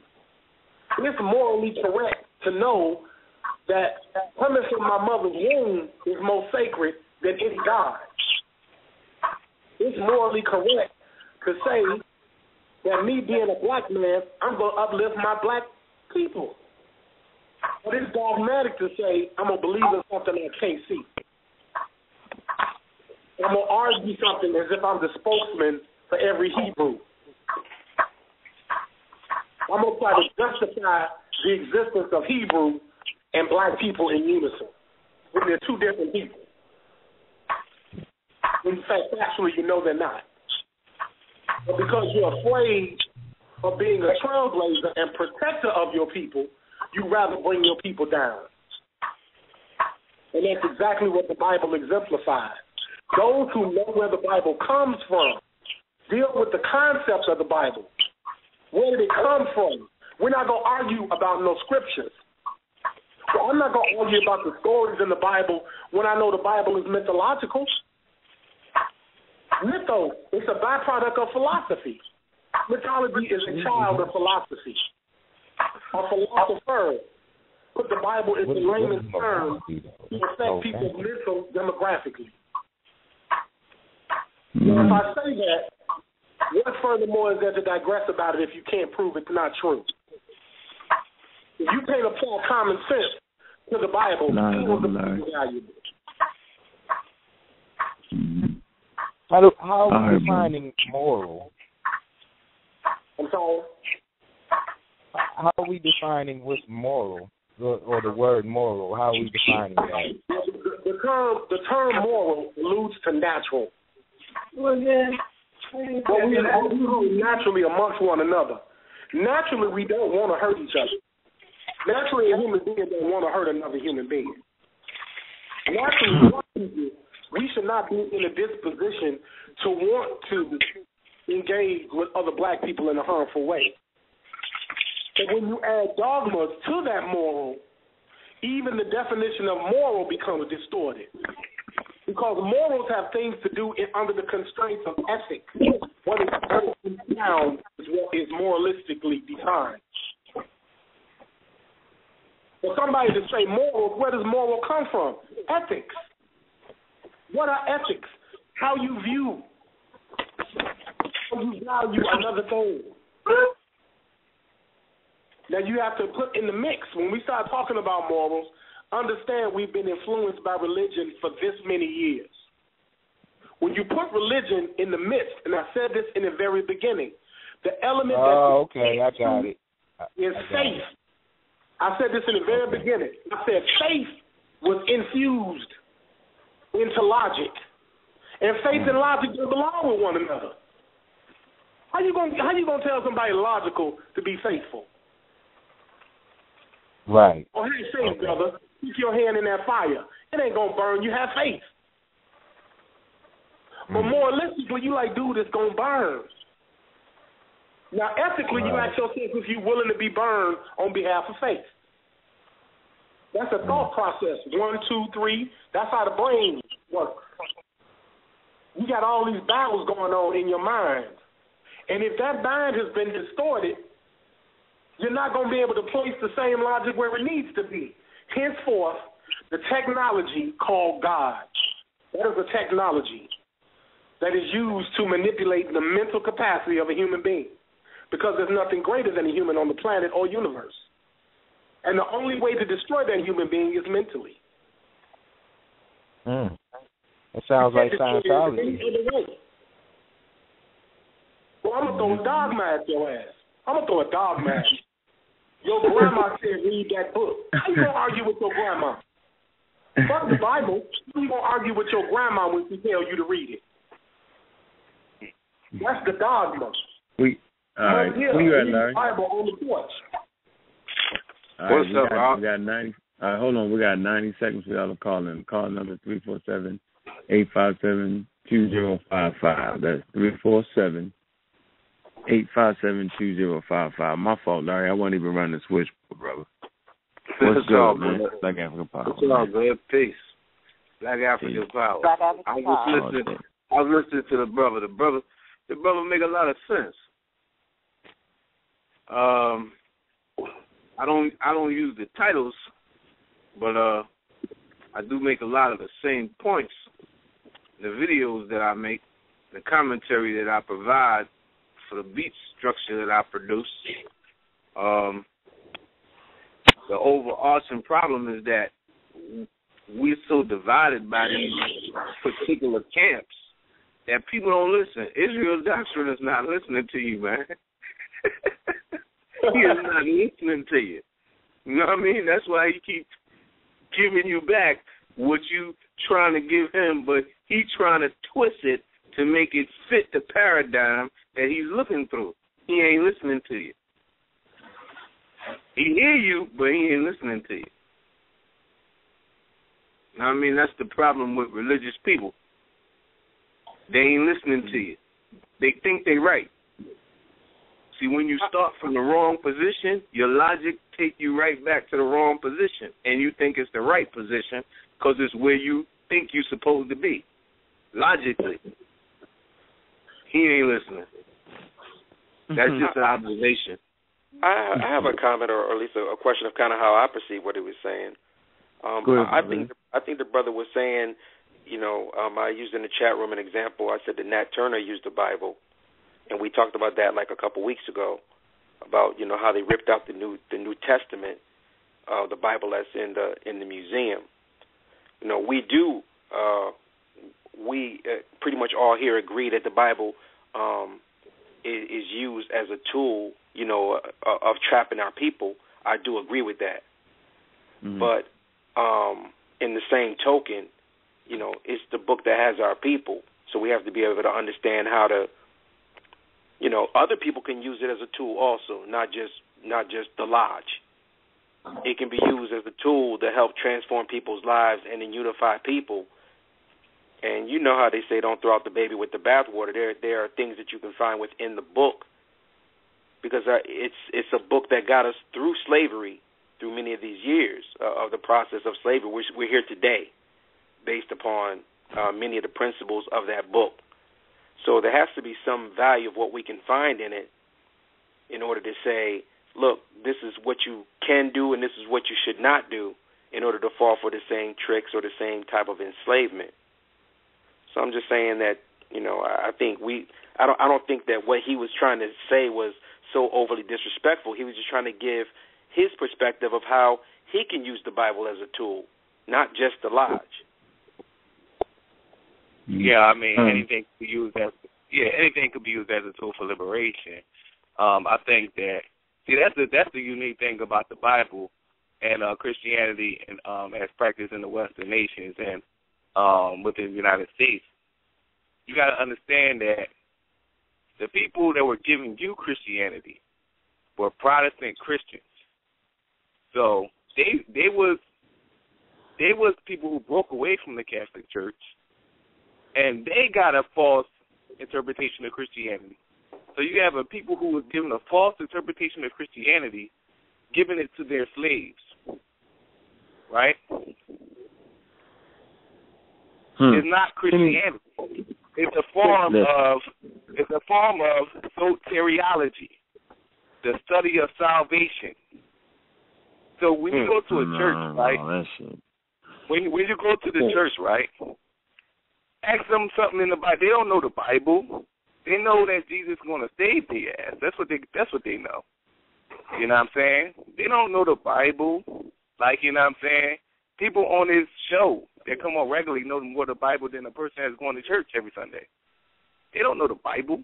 I asked my sister, she don't read the Bible. She just go to church every Sunday. It's a difference. So it's like that. I mean, if I might observe, that you have to, in the case of our people, right, you have to bear in mind that we come under a special circumstance when it comes to Christianity. Not all of our people was believing that stuff on those plantations, right? Let me just make that clear for you. Don't think that our ancestors was just gullible like that, right? They were very intelligent, crafty people that was sitting right there in front of the master, passing secret messages, singing hymns, like wade in the water and swing low, sweet chariot while they was planning to escape, okay? So not everybody was going for that, all right? They was pretending. That was a way not to have to do work, stuff like that, okay? So now there were those who was feeling it. There was a period, I think, is called the Great Conversion or something, right? There's videos on it. But a lot of our people converted to Christianity after slavery. It wasn't like, during slavery, they wasn't just going for that stuff. No, this is some stuff that seeped in gradually. And people got twisted over time. So now that's why so many different camps, so many different people come under different elements. We're so scattered and isolated in this country, and you have people believing so many different things, different sects of Christianity. I mean, like, how many sects of it is there?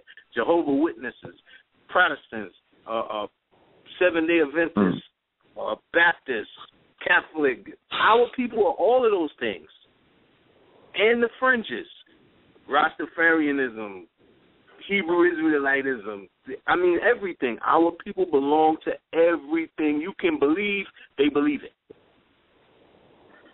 So to see a pathway through belief, it ain't gonna work. We gotta put that aside and say, okay, this is what we need to work on to accomplish this specific thing. Can we just agree to accomplish this specific thing? And once you start accomplishing things and working together, little things, step by step, then you say, well, yeah, we can actually set these things aside that divide us and deal with things that unite us and start in small ways, because you're never going to bridge that belief gap. No, people gonna be that is the gap maker. Yeah, that's you're right, Larry. The belief is the gap. You know what I'm saying? And so, I that's why I like the diversity on our Raw Squad, because I can agree and disagree. Now, my stance with the Bible is that it wasn't the Bible that got us through slavery. It was what was inside the people that got us through slavery. It wasn't the Egyptian book of coming forth by day and by night that made us build our civilization. It was the people that did that. You know what I'm saying? We need to keep that going. So any African culture, the reading and writing, all that, at the end of the day, it's what's in you. There is no truth hiding itself. So I would contend that the Bible throws you in a state of confusion and takes the power out of your hand and puts it in the hand of the person you very disingenuous to even make a statement like that, brother. No, brother. I'm telling you that anything you read anywhere is just that, is words. You, the person, brother, have to embody the strength on that. I'm being honest. Keeping it 100. Keeping it 100. I'm keeping it 100. No. Listen, keeping it 100. You mean to tell me you did not learn the core values of your spiritual base from somebody teaching you the Bible? And that our people didn't learn from our spiritual base of trying to put things in order? When we came from so many different other tribes and speaking so many other different languages, we didn't get the core values of what the golden rule was, to do unto others as you would have others do unto you, the universal principles that unify all of us. You weren't taught that from the Bible, Unc? No, Unc wasn't. No, you're being not my household. No, brother, I can't be. I'm being honest. And let me make this clear point. Being honest, our grandparents came up a certain kind of way and taught us a certain kind of values. That got transferred to our parents, and then that got transferred to us. I'm not trying to say the Bible is all good, all holy, or anything like that. What I'm trying to say is it was used as a tool to help get us to where we are today. And that's to be acknowledged. To say that it's not is being disingenuous and straight up lying. Okay, so that's what I'll say. I agree with the brother. I agree with the brother. Hey, brother, can you be quiet for a minute? This between me and Ish. Everybody get out of this. It's disingenuous to think that any book from any place raises your consciousness. It's the person that does that, right? Yes, my grandmother took me to church, but as I sat in the church and looked at all the white people, I ran away from that in my mind. I never got it, Ish. For me, I can't speak for everybody else, but I can speak for myself. And then I can speak for the first couple of generations of slaves. They wasn't dealing with the Bible. They used to go to church so they could figure out how to get the hell out of there. And them songs they were singing. Niggas ain't believe the Bible-ish. I don't know where you coming from with that. Niggas ain't believing the Bible-ish. Maybe your camp If your grandmother wanted to take you to church, would you go to church? My great-grandmother took me to church. Yes, if your great-grandmother, if she wanted to take you to church, would you go to church? Right now, if my grandma say, do you want to go to church? I'm going. And I'm taking my children with me out of respect for my grandmother. There you go. That's out of respect for the person. All right, well, I'll be checkmate. But that's out of respect for that person. Of course. And so my grandmother values was based off of that. Exactly. Right, in her mind. Exactly. And those values got transferred down, and then you use your logic and your mind and access to information to draw your own conclusions, right? Yeah, but my mother told me, my mother said don't believe everything in the Bible. I can put that away now. Once you became my mom's. I know, right. But once you became mature, you were able to put that away. Yeah, but my mother gave me out. She was like, I don't believe all that in the Bible. So maybe it started with her. Maybe she I'm just saying that it was used as a bridge to get us where we are today. You understand? But that's not. But I'm not going to speak for everybody because I don't think everybody believes in the Bible. That's a blanket statement, though. I hear what you're saying. I agree with that. That's not the whole problem. You are correct. I agree with that. You're right. Yeah. You're right. Yeah. Okay, yeah. so we'll work with that. Okay, that's the caveat right there, Ish. Peace, Ish. Peace, King. A nigga Larry crazy.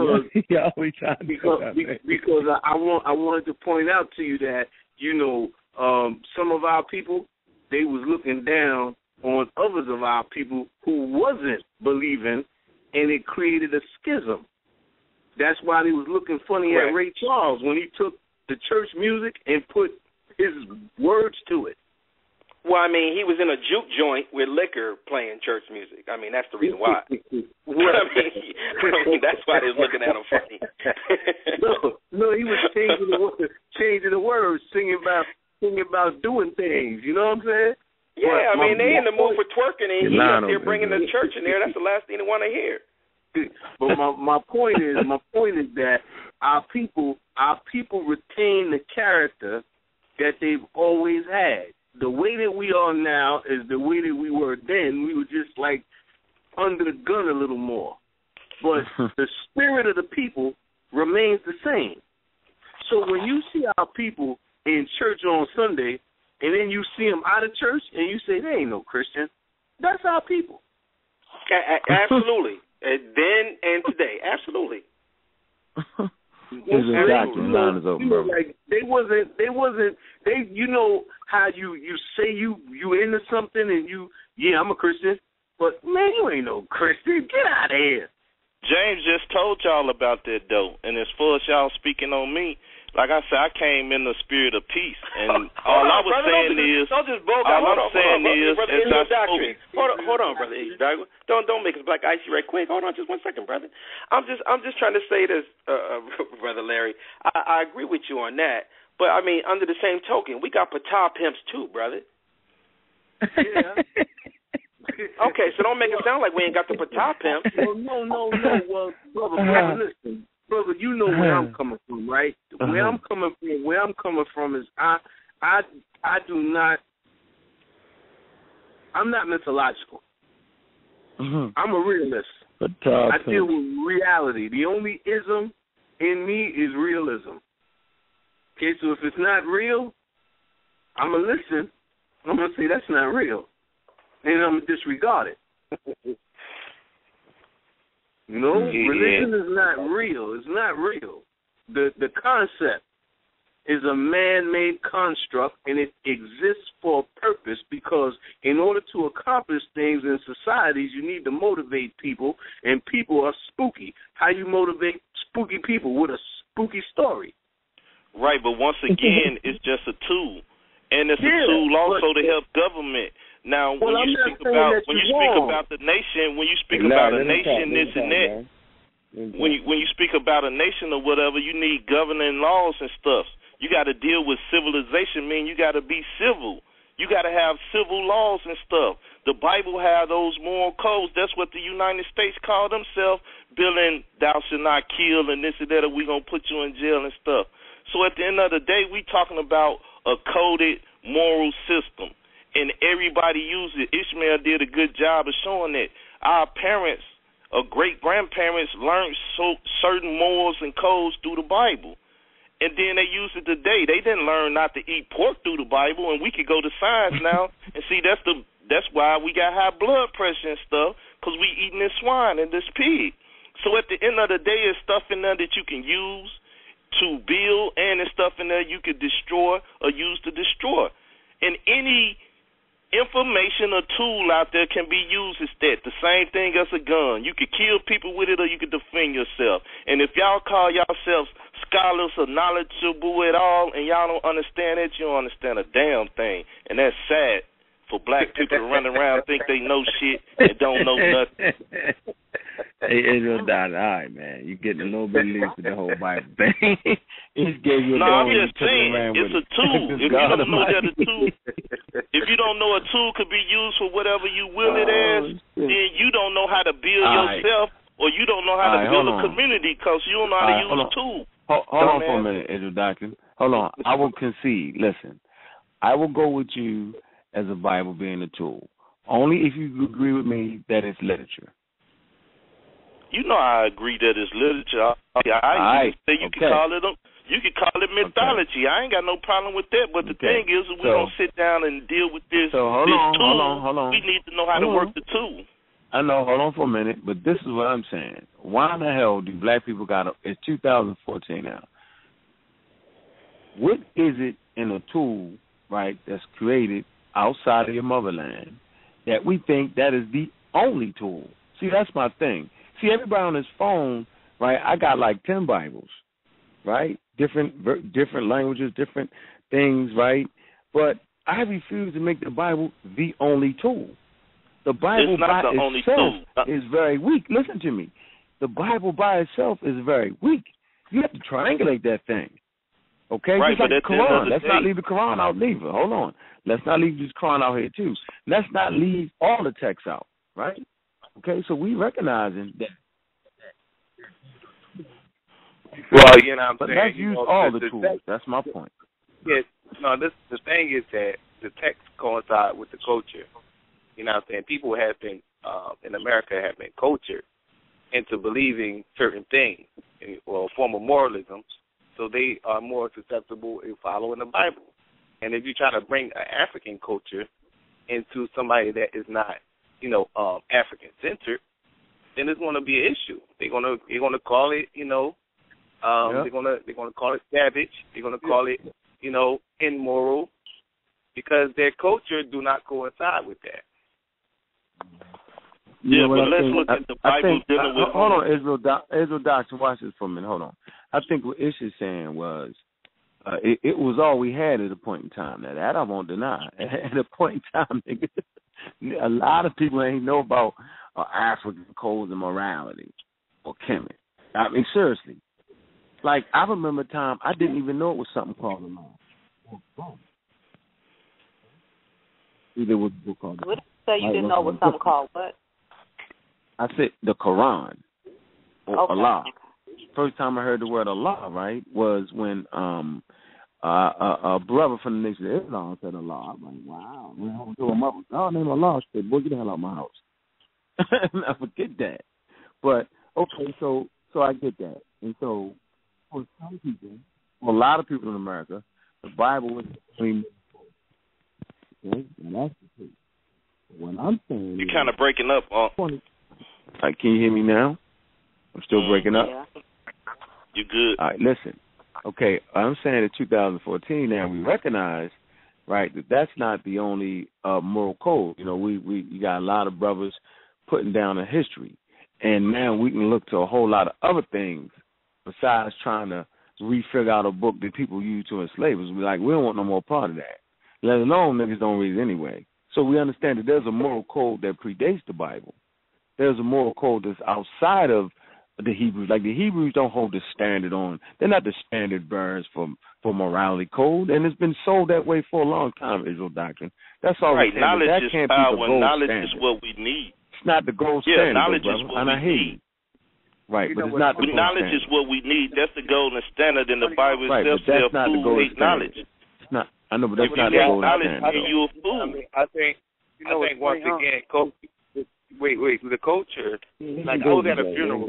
I was at a funeral yesterday, right? And the preacher, the guy that died was a 5%. So we in a church, it was a Christian funeral. So he threw it out there. He said that, well, you got many different faiths. You got, Islam, Nation of Islam. He didn't name Kemet, but he named all these different faiths. But he said, when you die, we got to do the whole process. Basically, we got to do everything because of culture.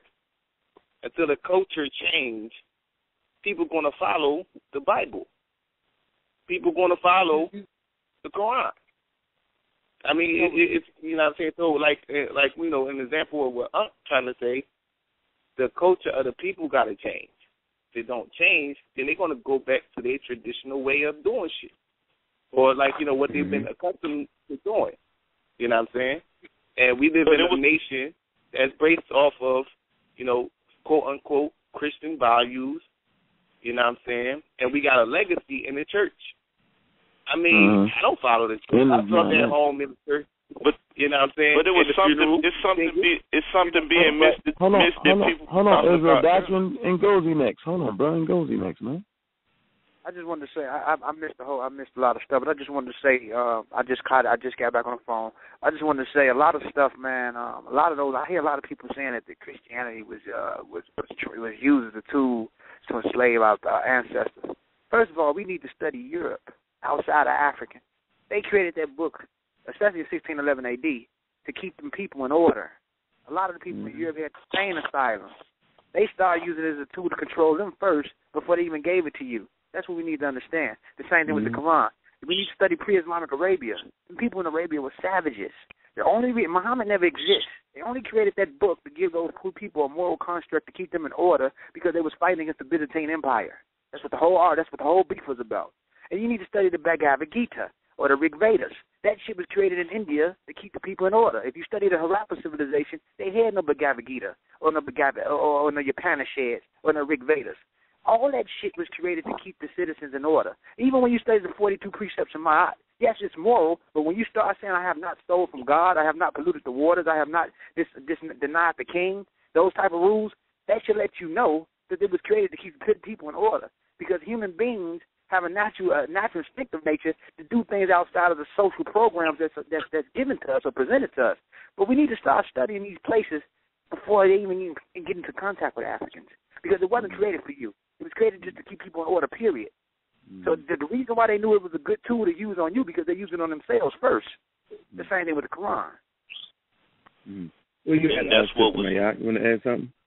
And then I go back to you, Israel Doctrine. Go ahead, Sister Mayat. I'm just basically listening to y'all brothers build, listen to everybody give their different opinions about the Bible. I would like to say what it said about, well, that was a blanket statement, but he did say he agreed. I was not introduced to the Bible, as you said, in that way either. Actually, my mother didn't believe anything in the Bible. She never took me to church. I ended up going to church because my friends was going, or maybe my aunt or somebody would say, I'll come and get you and take you to church. But my mother hated the church. I think something happened to her as a child in there because she grew up in a lodge and they was always at churches. And they said for some reason when my mother got older, she never went. My mother never even drove to take me to a church when I grew up and start wanting to get in to that and learning about God. Of course, what I went to first was Jesus because that's what I knew. That's what people told me. She told me don't deal with it. It's not true. She was telling me it's a bunch of bullshit. They just going to take your money. And this is what my mother told me, and I didn't listen.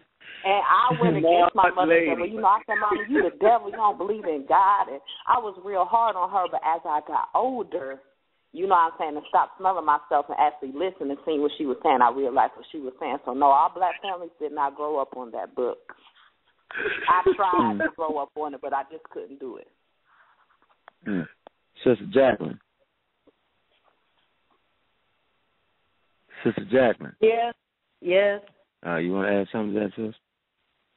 I guess I wanted to add that there was something that you said about, or something that someone said about the loss of, I guess, knowledge or information or morals or ethics of the African when they became enslaved here.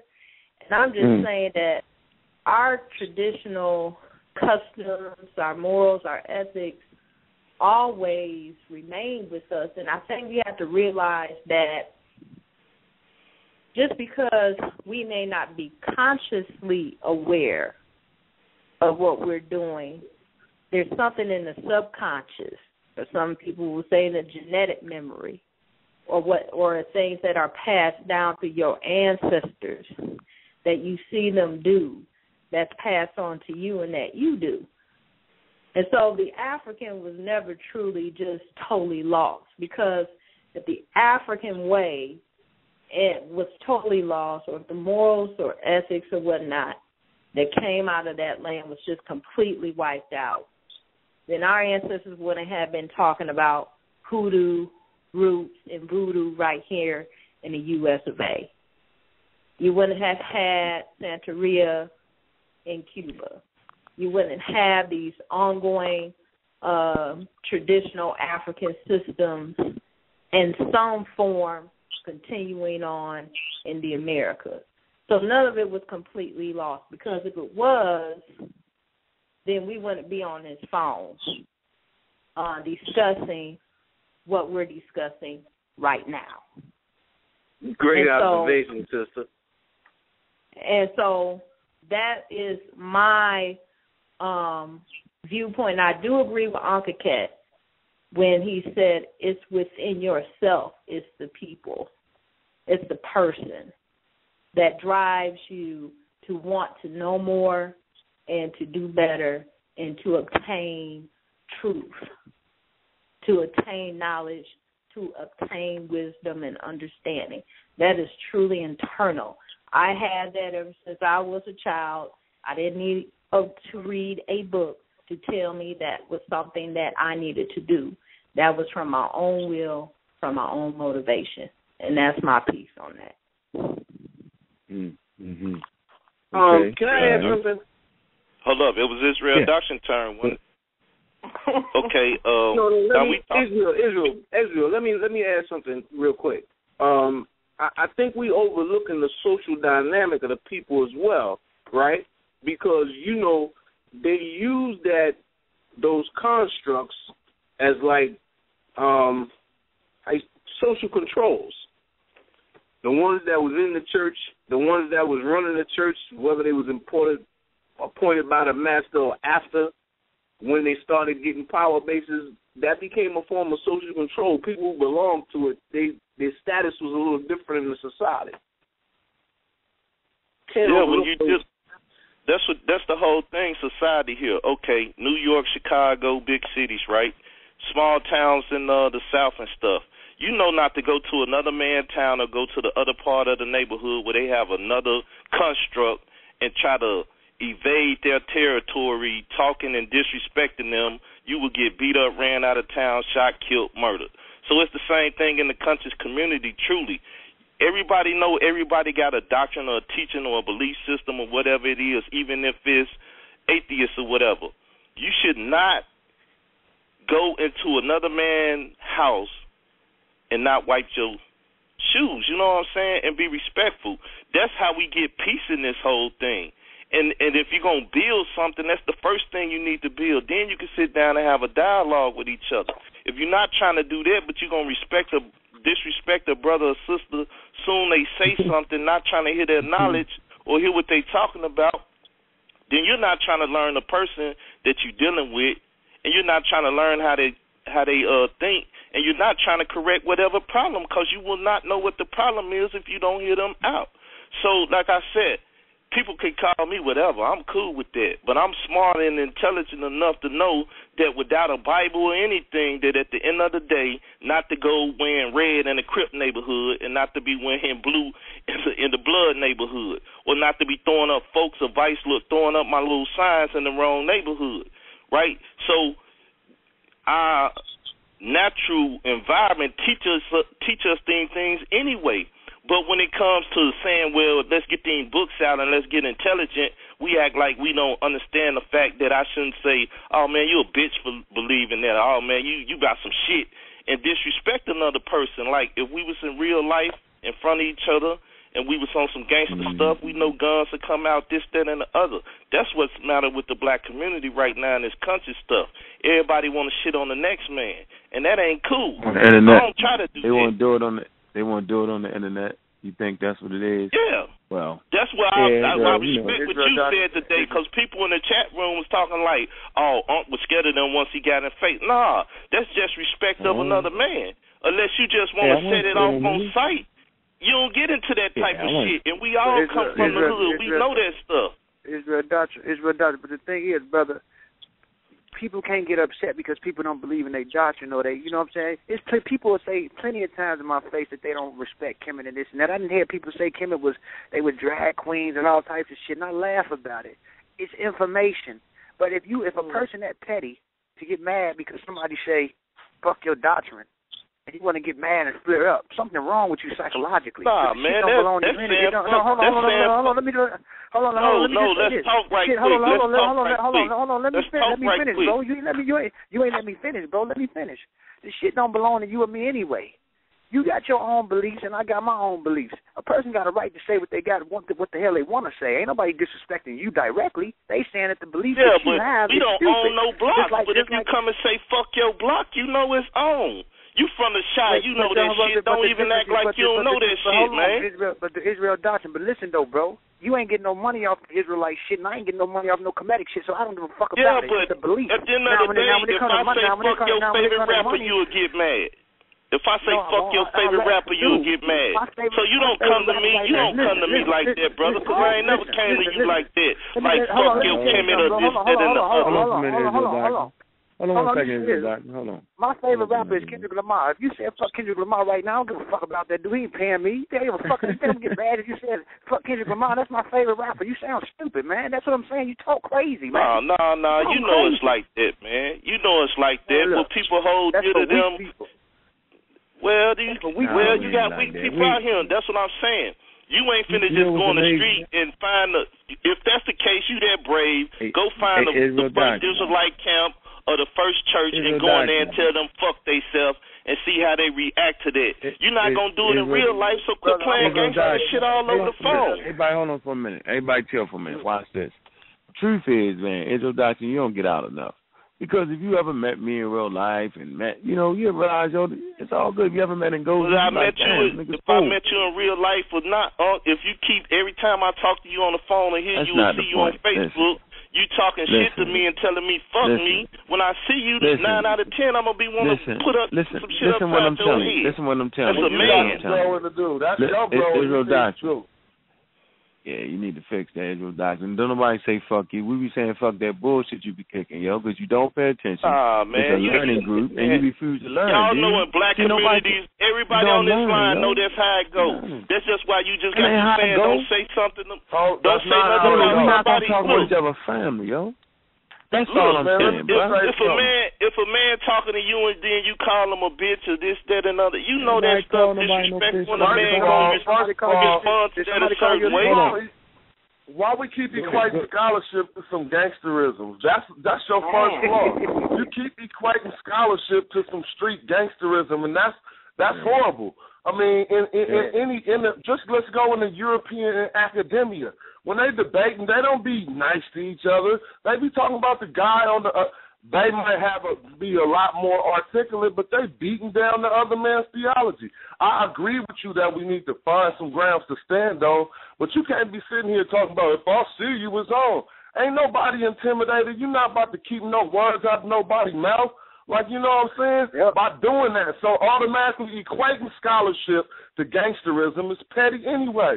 You know, somebody saying you got a fake-ass doctrine and you don't like their language, that ain't an attack on your manhood, period. Exactly. Nah, it's attack. Well, yeah, I think the issue is what the brother just said. He said making an equation to European scholarship. We following the format that Europeans follow when we criticize people and offend people. You know what I'm saying? We're going to the next call. All right, man. I know you do. Somewhere. You gonna all right, well, I'm glad you do. I just jumped in. I'm going down the line. You can get your statement. Go ahead, man. Finish your statement. You agree with Israel doctrine because we're dealing with European shit. All right. But yet we're on a European phone with a European. All right, man. We're going to... Man, we talked about it before. It's not on my show, though. It's all good, though.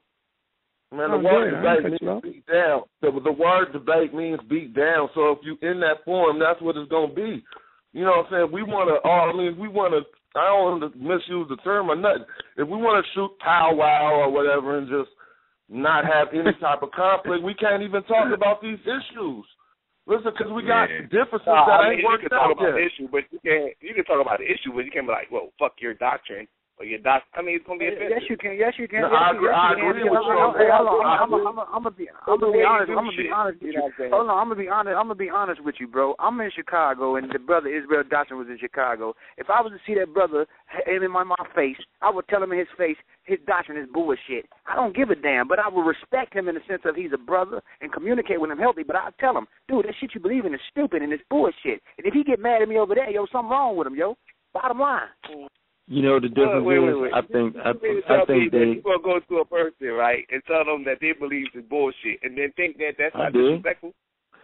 No, I don't think it's disrespectful. You know what's funny though? You know what's funny? You know what's funny though? Niggas is too sensitive, yo. Niggas a little bit too sensitive. Hold on. Bill Nye said in front of that dude Ken Ham in that debate between evolution and Christian. That dude went in on dude and said his belief was stupid, and then the Christian dude say shit. Come on, man. You have to have a certain relationship with me personally to just come out. I mean, I would have to really know you. You know what I'm saying? For you to come up to me like, you know what's funny? You know what's funny? If you call the shit I deal with, if you say people tell me all the time, you don't believe in God, you're a fool.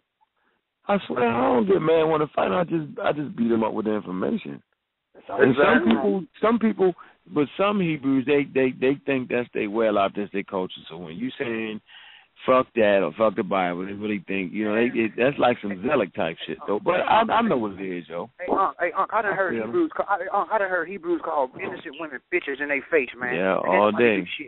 Call women bitches, yo. Hebrews do it all the time. And don't no man say nothing. And don't nobody say shit. Come on, man. Let me get this call. Men say anything. They disrespect women all day. But a man will get very defensive about his Bible, about his Quran, about his religion. But the black woman, they don't give a fuck what you say about her. You say anything about her, they get quiet. You say something about that Bible, or them tears gonna fly. And what I'm saying is the way the Israelites carry themselves, they jihadists. That's all they are, jihadists, yo, low key. Yeah. Period. They disrespect everybody publicly. You know what?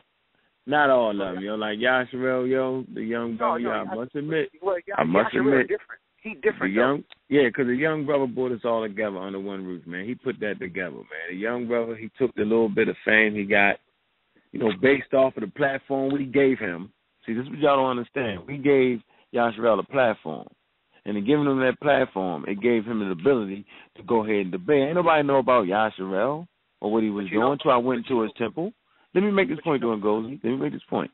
Went to his temple. By the brother being so respectful to me when I went to his temple, I was like, well, come on the show and bounce that around the squad and see how it worked for you, right? He came on the show, but people felt like he was hounding his business on the show, right? That gave him the platform to go ahead and debate SETI. So the truth is, right, while the Hebrew community is hating the Amal Squad, we give niggas platforms. We give you a chance. So now someone that they didn't even know, right, is now, quote-unquote, famous in the Hebrew community based off of our show, right, based off of him going into debate SETI. Ain't nobody know that brother. Based off of that brother, watch this, based off of that brother's character of being respectful to me. Now he turn around and do the favor and bring me back into his temple to speak to a nice crowd of people. You feel what I'm saying? So see how they go full circle? So for real, right, it's information, like Jonathan and Ngozi is saying. We get over the shit when somebody beat up our shit. We go home, we study more, and we keep it moving. So come on, Israel Doctrine, all that fight shit, man. You just proved Israel Doctrine point, though, because if Yasharel would have came off at you saying Kemet ain't shit, y'all wouldn't have had that relationship. He did say that. He said that. He said that on the debate. I'm talking about, he said he came off respectful. No, he didn't come off respectful. No, he didn't come off respectful. The interview that y'all posted on Facebook when you was in his live, y'all had a nice little dialogue. There wasn't no shots being thrown. Yakub. Israel came on the show and bashed Kemet, yo, and wasn't nobody mad at him. He said Kemet was trash, all types of shit, yo. Yeah, I heard that shit. Everybody mad at that. Let me get this. But what I'm saying is that Unc knew him before that. Unc knew him before that. Everybody. Going to the next caller. What? Uncle Cat. Good. Go ahead, sis. We hear you. Could you guys please wrap this up with this? Y'all have we're going to the next caller. Debating over 5 or plus minutes over the same point. All right, we're going to the next caller. Can we move on to something else, please? We just have 347. Your line is open. Do y'all want to have a final speaking on it? No, we moved on to the next caller, sis. We took your advice. But y'all moving on to this caller, but you staying on the same point, though. No, we're not. We off that. Come on, sis. How I know what's on this person's mind? Y'all are not off that. Is it officially over? No, sis. Yeah, we to another caller. Yeah, 347. 347, your line is open. 347, your line is open. What it feels like to you, actually. All right, 5, 4, 3, 2, 1. You'll say, just heard enough of that shit. Don't y'all call me with that shit. I'm telling y'all now. All right, okay. So, don't nobody want to hear that shit no more because we don't want to hear that shit no more, man. What we do want to do is we want to make sure our people start picking up a goddamn book. How about that? We want to make sure we use available material to unjog our consciousness so we can get back in reality. That's what we're really about. I know you think, Yaakov, that we be using white boy shit. I don't know where you get that from. But we're using the available tools for understanding what we're doing, brother. What was that whole thing about with the lecture with Yasharel and King Samir? What was it about? What was they talking about? It was about the black family, right? And y'all already know the time period for the black family. You know what I'm saying? We can go back deep with that. And so, we talked about the black family. You know what I'm saying? And so Africa had a real platform to talk about the black family. You know what I mean? And I know Brother Unk, you know what I'm saying, I discussed the black family. Now, Abba and them, they started going back and forth. Abba and King Noble, they kind of got into it a little bit. Abba got stuck on the word black. That was it, boy. Them dudes went crazy. I mean, but the lecture was about the family, and the brother kind of brought us together so we could, calm the community down like that. So y'all see us on YouTube, right? Y'all realize, this for real, all our family was in there, man, and it was a good thing for us. It was solidarity in the community, man. And I expressed the weakness we have when we all separated and divided is a weakness. We can really be attacked. You know what I'm saying? But when we come together, you know what I'm saying, not changing our idea on what we think or what we know and what we believe, right? But understanding that we have a common enemy attacking us. We have a common problem of racism, white supremacy. We have a common problem of spending $3 billion in the hair care industry that gives us nothing back. That's a common problem of buying the Nikes and none of that money coming back. So we have a common problem. Since we have a common problem, a common goddamn enemy, then we can definitely come together with some shit we agree with. And we all fucking agree that we got a common goddamn problem. We can agree to that shit. And so, you know what I'm saying? The show is based around opening up those people's minds who want to be free of dogma, Bible, Qurans, who want to understand where they really come from predating religion. This show puts the scholarship down on that. Can I ask you a question up? Go ahead, Israel Doctrine. Make it a question. Even though when Albert and King Noble got into it, when did respect get lost at the table? Everything was respectful? Because I put up a picture of you and you was looking up. I don't know who took it, and I made a sly joke and everything, and people got on there talking about you over. Looking up. I think Inky took the picture, and you was looking up. You was sitting kind of by yourself. You'll see it in the squad scholarship group. Okay. But all right, go ahead. I made a little joke, and I was like, what you hit him with? You know what I'm saying? Because Carmen Property told me last night that you said you was going to hook up with them and stuff.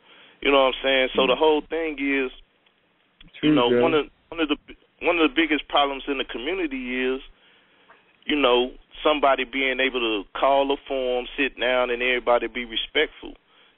Whether it be the House of Conscience, whether it be Armin Rock Squad, everybody somewhat is invited here tonight. And if we're going to be invited someplace, then we ought to be able to be at peace or not be attacked at places. You know what I'm saying? Because what if I did do it somewhere else or whatever, I should be on peaceful grounds now. When you come over to my show, I don't wild out on you. I might black ice you like you do. Yeah, you black ice me 100 times. I never cuss you out over there, have I? Have I ever just disrespect you, cuss you out? Even when y'all was cussing, I just asked y'all to cut it down a little bit, right? Yeah, you talk shit. When you want but it's still respect. And that's all I'm saying. People, just like the sister said, and I respect that. Because, see, I ain't never just cussed no sister out or did none of that. Even when I stated that thing when I was in the scholarship group, and Ish can vouch for it. He deleted the post, but the sister was putting up all kind of like I'm a homosexual, and she took my mama picture and put it up and everything. I never got disrespectful. Why? Because I know the image that people portray a Hebrew Israelite or an Israelite to have, so I don't put the negative image out there. You know what I'm saying? So when I deal with people, it's like, wow, I ain't never been negative towards you, so you mad at some other brother that you came in contact with, and you didn't beat him upside of the head or cuss him out, but now you find me on the internet and you want to, you know, get your animosity and stuff out on me. That's wrong. You know what I'm saying? Be direct. If you got a problem with somebody, take care of that. Who deleted that post with you and his sister? I didn't. I was at work. Who deleted? Oh, you don't do that? Man, this show is about, bro.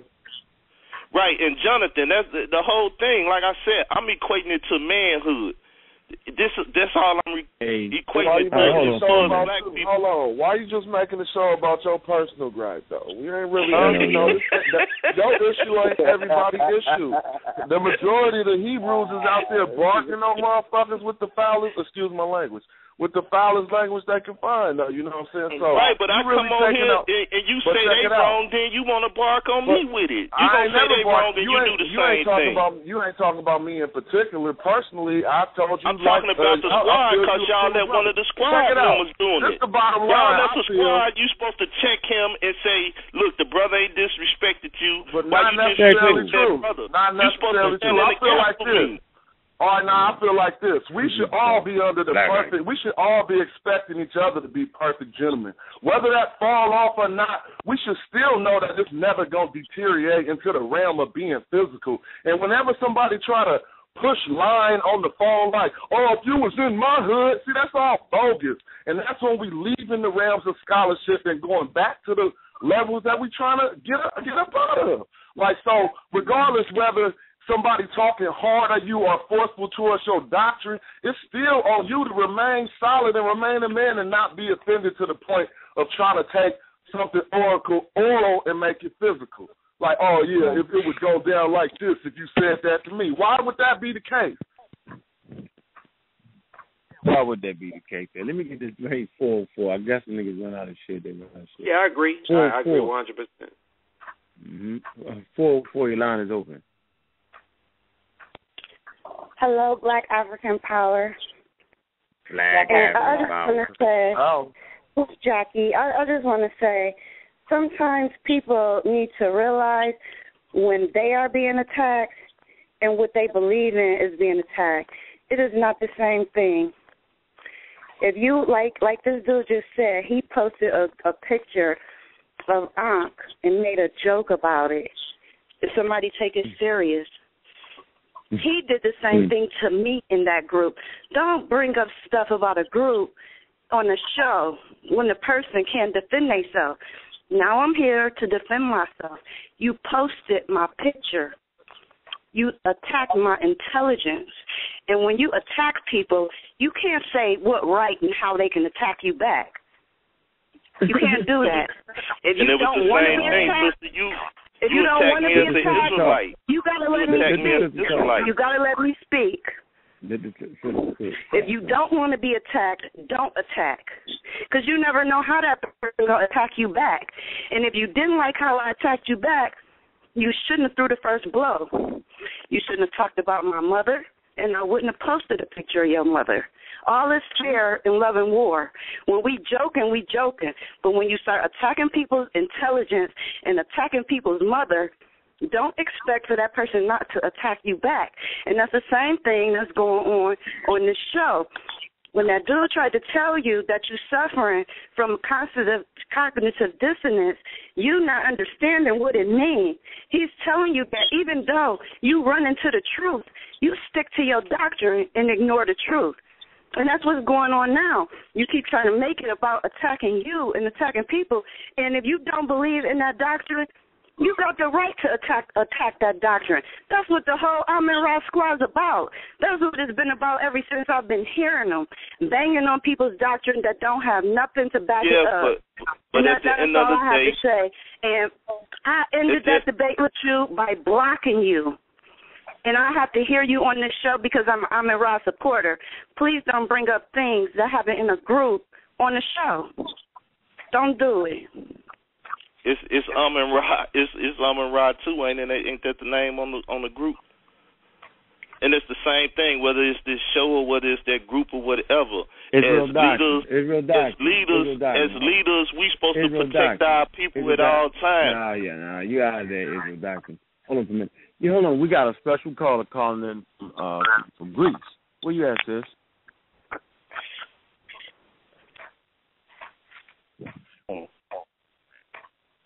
Yeah. Was it somebody calling in international? All right, sis, where you at? You on the line, right? Oh, I'm on the line. Not you. Oh, that's what I was say. I don't hear nobody else. Anyway, we have a calling. I just want to tell him that. Hold on, y'all. I'm trying to get him.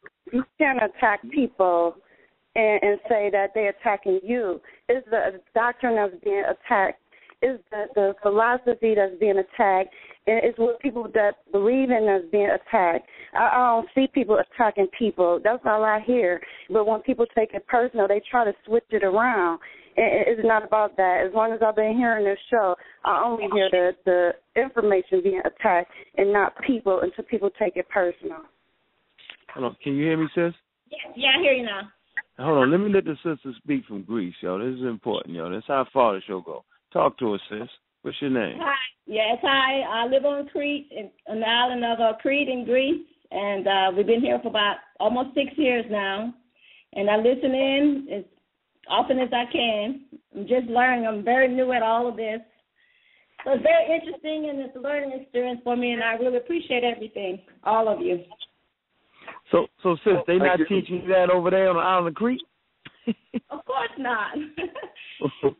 Greece is probably about over 90% Greek Orthodox, and then they have a small chapel on base, and I became a Christian and went through that whole cycle and just started looking for truths and just started getting on the internet and looking for lectures, and then I ran into you guys, and I contacted a couple of brothers, and honestly, you were the only one that contacted me back, and I appreciated that, and we had some conversations on the phone, but no, you're not going to get any of that here. So let me ask you this, sis. What happened when your white friends, right, in the church figured out that you realized that you was really black and loved being black? How they treat you, sis? Well, it didn't speak to me much anymore. I have like one that does, but the majority of them didn't speak to me, told me that I was confused, that we're all the same, and that kind of stuff, rhetoric, and I just wasn't hearing that, so I just left it alone. So I'm pretty much isolated here for the most part. See, this is what it's really about. When we can stream around the world and we can actually educate brothers and sisters in a whole nother part of the world. You know what I'm saying? This is what this show is really about, man. It ain't about Hebrew, Christian, but it's about giving people a refuge. So go ahead, sis. We just want to hear your voice, though. Okay, that's about it. That's about it. I just not sure. I'm in a transition and trying to decide what to do because I have a daughter that's 13, and actually she's been raised in the Greek community, and she's more Greek than anything. So I'm kind of trying to get her into her culture and understand who she is as a black girl, but it's kind of it's a conflict because that's all she's known. Because not only have we lived here for 6 years, we lived on the mainland Greece when she was one. She was born in England. So she doesn't know her own culture. So I want to get away so I can try to get her incorporated into our heritage and who we are. Yeah, you got to come on back. Well, since I do know that we're doing some projects with Amin-Ra Squad, we're putting together some DVDs and documentaries and things like that. So, we'll be happy to make sure that you get access to those to help assist you, as well as any kind of references that you would like. We'll be happy to assist you as well because, I have teenage daughters and I certainly do understand. So we certainly do thank you for all of your support. Thank you. I really appreciate it. And I try to get her to listen as much as I can, like I said, but she's just caught up into this Greek society that you understand the Greek culture is very loose, and And I'm trying everything I can to try to keep her grounded. Absolutely. You keep her away from the island of Lesbos, sis. Keep her far away. Oh, wow. So yeah, whenever we get a call like this, man, it really make you, sit back and say, man, this is what it's about. So we ain't got time to be arguing back and forth and letting people miss the real lessons, man. It's just, Yeah, because I've learned a lot. I've learned a lot from listening, a whole lot from listening to videos. It's been awesome to me. I mean, this is really my lifeline. This is all I do all day. I don't watch TV. This is all I do is just watch lectures and listen. Yeah, that's a good crash course to get you right back in the blackness. Yeah. You have any questions for the brothers? You got Ngozi, Brother Johnson, Brother Ish. Any questions? Got some sisters on the line. Not today, but maybe I'll just have something to think about for next week. But I just appreciate your ear and I appreciate your help, and I really do appreciate you reaching out to me. Oh, yeah. I'm not untouchable, sis. I'm not untouchable. Yeah, I'm always reach out. I'm like that. You contact me, I'm going to get you right back. I ain't never that important because I'm for the people. That's true. Brother Ankh is definitely like that. That's definitely true. Yeah. Do that for me. All right, sis. We're going to keep right here. Go ahead, sis. You was talking before I cut you off. 4-4. I'm talking about the other sister. Okay. I think, brother. I think Sister Jackie was done. So I certainly do thank her for all of her support since day one. Also, Sister Jackie's very special. Yeah, I appreciate that. Yeah, I was done, and after hearing her, I felt bad for pressing one, but I was done. Thanks. Okay, all right. Hey, Dan, we really appreciate your support, man. I really appreciate all the sisters that call in, man, because y'all really have a voice on the Raw Squad, man. That's real right there. Anytime the sisters get in, man, I'm always defer. You know what I'm saying? So that's, yep. Mm-hmm. Yeah, sis, if you can take time out your day and call us all the way from Greece, I mean, that's something serious right there. That's, that make me want to study harder. You know what I'm saying? Make me want to cut the arguing down. I don't want to waste your time. Hell, you calling all the way from there. And I'm arguing back and forth. That's crazy. So hold on, let me see. So Israel doctrine, what do you have to say? Well, at the end of the day, like I said, I ain't never attacked nobody when I came on here. And when I went in the group, I never attacked nobody. I didn't cuss nobody out. You know what, though? What started this conversation, he didn't attack you either, bro. He said fake-ass doctrine. That's what he said. And so you really can't take this scholarship personal. You know what I'm saying? Mm-hmm. Yeah, but even with that, that's your feeling about my doctrine or whatever. All right, hold on. That's not a personal attack. That's not a personal attack, though. But I'll come over to my show. I don't let nobody disrespect him out of the way like that. Even when like what happened tonight. Just like what happened tonight. Somebody tried to slick talk over there about issue 2. And Ish told me, man, don't let that happen. Check that, this, that, and the other. And I said, man, I ain't catch it. I do that. As brothers and stuff, even if you see two brothers in conflict in the black community, you should try to stop that conflict. So if you see conflict happen. All right, hold on. We trying to talk hard science, man. He tripping. Yeah, 816, your line is open. He's on a soapbox. Half of that soapbox is no doctrine. Soapbox, the victim card. Y'all talking about my 816.